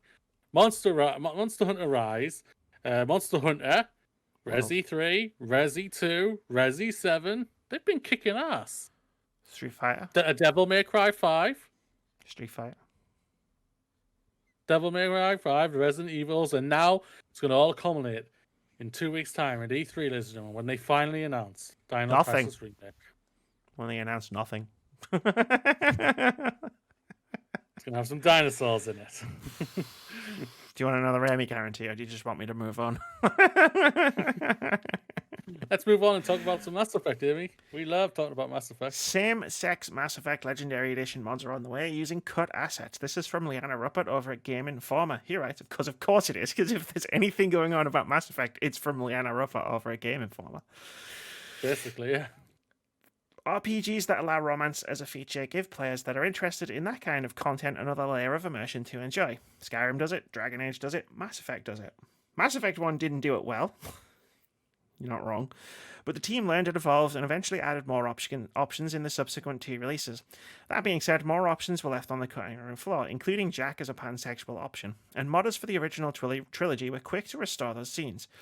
While right now there is only one mod to restore same-sex romances, one for default male Shepard only, the community as a whole is hard at work on restoring what was cut.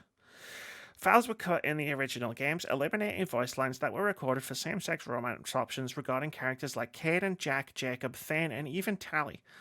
While some of the dialogue options were recorded without the intention of being used, which is explained a little further down, others were cut due to social pressure to eliminate same-sex pairings.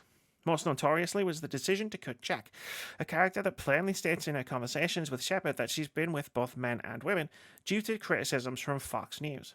Luckily, just like modders did for the original trilogy, the community is coming in to save the day by doing the same for the Mass Effect Legendary Edition. Ryan Ainsworth, known as Audimus in the modding community, recently sat down with our friends over at the Gamer to talk about one of the many initiatives going forward with the remaster. Since the Mass Effect Legendary Edition uses an updated WWise audio engine, it's easier to mod in cut audio than it was for the original trilogy, something that players have seen with some of the older same-sex mods. Because of that update, the modding community is finding it easier to restore those cut romances, including Caden and Ashley, which were limited to just the third game. Quote, I think the lack of LGBT representation in the Mass Effect trilogy is quite disappointing, Ainsworth told the site, especially since, for example, you can't get the full Paramore achievement in the Legendary Edition if you play a strictly gay male Shepard. I know there are petitions to get BioWare to add in those romances for Mass Effect 2, and Kanan's gay romance in the first Mass Effect. And while it's a shame that it doesn't look like it's going to end up happening, I can say that with our improved Mass Effect 2 audio modding potential, plus the fact that all of the unused same-sex romance voiceover is still present in the Legendary Edition's files, these mods are not just on the table, they're pretty much certain to be made, end quote. He added, quote, so PC gamers can rejoice. That was a terrible joke. Don't print that. Off the top of my head, those would be for Caden, Ashley, Jacob, Jack, Miranda, Thane, and Tally. For some of them, there isn't enough in the files to fully restore, but we could be very clever with reusing, splicing existing lines to fill in the blanks. End quote. Good. Still You're baffles saying me. I could mod in having my friendship date Tally? Yes. There was originally voice lines recorded for it. And some of those voice lines were left in the game. I did not know this at all. I didn't know this. I openly admit I didn't know this. This is brilliant. This is fantastic. This is great representations. It's a shame that the studio isn't doing this, and it's a modding company out there who's doing it and everything like that. But at least they say like they say themselves, like it's simple. It's simpler to do now because it's stick with the same engine and everything. So it should be hopefully something that can get rectified really fast, which is really, really good, and that's what you want to see. So fantastic. Modders to the rescue. Yeah, it's one of it's one of the black marks against Mass Effect 2, where it's just like it's so disappointing. That they kind of just went backwards from the very light LGBT representation from the first game to nothing in Mass Effect 2, because like they were at the center of that whole Fox News witch hunt, way back in the day. And we all listen to Fox News. Unfortunately, a lot of people do. But yeah, it's nice that like this is being put back in. Like it's like. Yeah, it's just like, you play a lesbian Shepard in Mass Effect 2, and it's just like, I guess I'll just go fuck myself. Literally. Because there's nobody else I can. Like, it's very disappointing. But it's cool that you own it and that we have Steam Share and that I can download these mods at some point in the future and check them out. Did you see the thing about Jennifer Hale? She was saying on Twitter. I don't know whether it was an interview or whether she said it on Twitter, actually. But I saw it on Twitter, which she was talking about. She wants FemShep back in the next Mass Effect game, and she wants to be able to romance Tally. And I was like, fucking yeah, all right. I'm down for both of those things. Yes, give me that now. Let's do it. Give me that now, yes, please. I don't mind going through 1, 2, and 3 as FemShep, not to date anybody, then get to the new one, and then just to go for Tally. Give me that now, yes, thank you, please. I'll hail this. Yeah, this is fantastic. Great to see this has happened again. Shame on BioWare and EA that that this all happened. Like I say, I didn't know anything about this and everything like that. But it's good to see it's happening. Just a shame that it's not by BioWare in the year. Indeed. I deleted everything else. I deleted everything else underneath this because we're running out of time. Games out next week, ladies and gentlemen. There are some games. There, we're done. OpenCritic head-to-head, Amy. God damn you. Necromunda, Hired Gun, PC, PlayStation 5 and 4, Xbox Series, and the Xbox One. Become a hired gun, the money's good, dogs loyal, and the gun's reliable. Embark on the fast-paced, violent, and thrilling first-person shooter set in the darkness reaches of Warhammer 4000 and 40,000's most infamous Hive City. I won't lie, this game just sounds like a John Wick game. Money's good, dogs loyal, the guns are reliable. Sounds like a John Wick game. Stoneflyer, PC, PlayStation 4 and 5, Xbox Series and the Xbox One, and Nintendo Switch. Harness the wind and soar through the wilderness of Stonefield and chill the tranquil action-adventure game about self-discovery, legacy, and belonging. Glide for your merch strategically among beautiful floral and dangerous border, comforting hungry bugs, adventures, and memorable characters. Operation Tango, a game me and Amy are going to be playing together. PC, PlayStation 4 and 5, the Xbox consoles. It takes two to save the world in this cooperative spy adventure. Pair up with a friend as agent or hacker with only your voices to connect you, and work together to bring the high-tech global menace to its knees. Virtual Fighter 5 Ultimate Showdown for the PlayStation 4. Console exclusive debuts on PlayStation Plus, allowing both Virtual Fighter veterans and newcomers to experience the intense martial arts combat, deep strategy, and balanced gameplay of the groundbreaking 3D fighter in stunning HD. New online features like custom tournaments supporting up to 16 players and live spectating. Join classic mode like rank match, arcade, Virtual Fighter 5's famously robust training, and to deliver the definitive Virtual Fighter experience. Goblins and Ghouls Resurrection, PC, PlayStation 4, and the Xbox One. Watch as the nostalgic yet completely reimagined storybook world unravels before your very eyes. Taking cues from both Ghost and Goblins and Ghost and Goblins, and giving birth to something entirely new. Resurrection is title worthy of its name. Last 3 is The Last Kid on Earth and the Staff of Doom, PC, PlayStation 4, Xbox One, and Nintendo Switch. Join Jack and his friends in an epic post-apocalyptic quest to save our world from the queen of the slime monsters.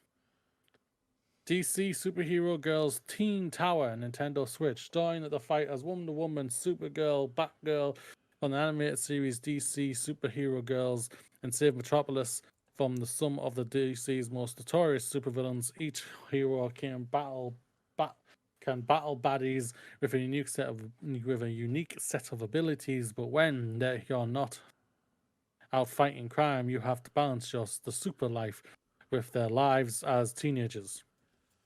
So Bully, but with Persona added on top, basically. Probably not.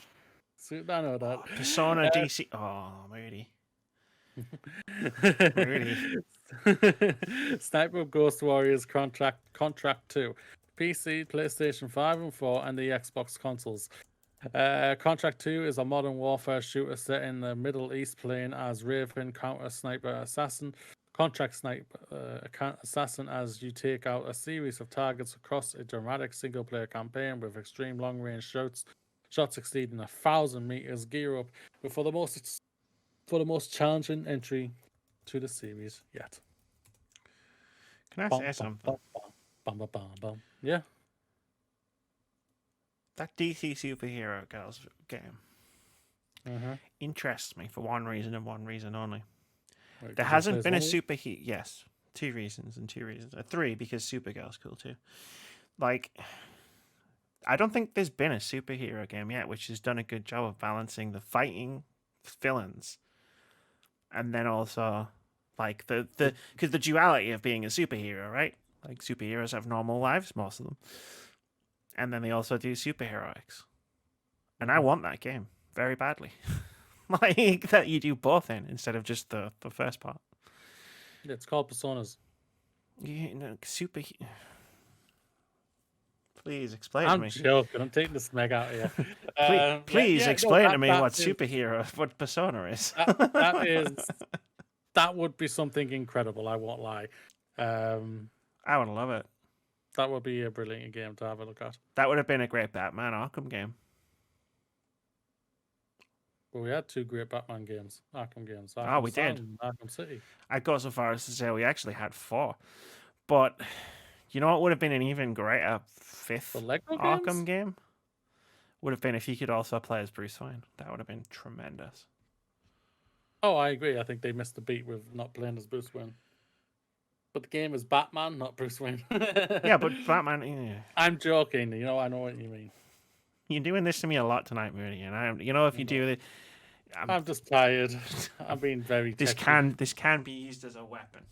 Can it? Oh, you better believe it. Find out in a few months. Yeah, I was about to say, we're not next to each other right now. I'm making a list. It's time for OpenCritic Head-to-Head. This is the game myself and Moody play every single week where we try to guess the OpenCritic average of one upcoming game. Whoever guesses closest gets 1 point. If you guess correctly, you get 2 points. You can tell when you're at the end of the podcast. You think? Yeah, got to tell quickly. Last week, we tried to guess the OpenCritic average of Biomutant. I guessed it would get a 73, Moody guessed it would get an 84, and at the time of recording, Biomutant has an OpenCritic average of 67. The week before, we tried to guess the OpenCritic average for Knockout City, but there were no reviews until the next day. I guessed it would get a 69, Moody guessed it would get a 65, and at the time of recording, Knockout City has an OpenCritic average of 80. And a word on Biomutant, I really didn't like what THQ Nordic did. Tweeting out the reviews. The game got mixed reviews. And THQ Nordic literally tweeted out some of the reviews and basically pointed shit stains on the internet directly at certain reviewers. Essentially. So fuck them and fuck that. That puts the scores at Amy 8, Moody 9, Foxes 3, Keith 10 with 2 draws. This week, we're going to guess the OpenCritic average of Necromunda Hired Gun. I have no idea what the hell this game is, even though I've just read the bugger off. I thought you would have picked our Operation Tango, the game that we're going to be playing. Nah. I like to be chaotic. I can see that. It's a Warhammer game. You're going to have to give me a couple of minutes here. It's a Warhammer 40,000 game, so it can go in any direction. Because, like, the quality level of the Warhammer 40,000 license, as far as video games are concerned, is all over the place. Like, yeah, I've seen that. And I'm not even being facetious or like being sarcastic. It's literally like this could be a great game. This could be a Vermintide, a Dawn of War. This could be a terrible game, or it could be a very average game. Like, it's impossible to tell.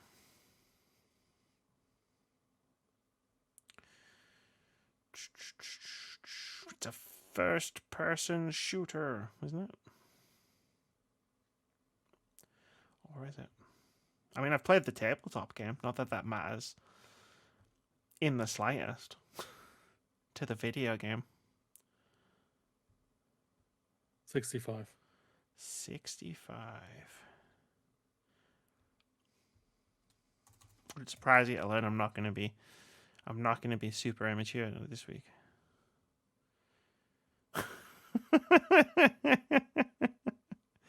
I'm going to guess it's 72.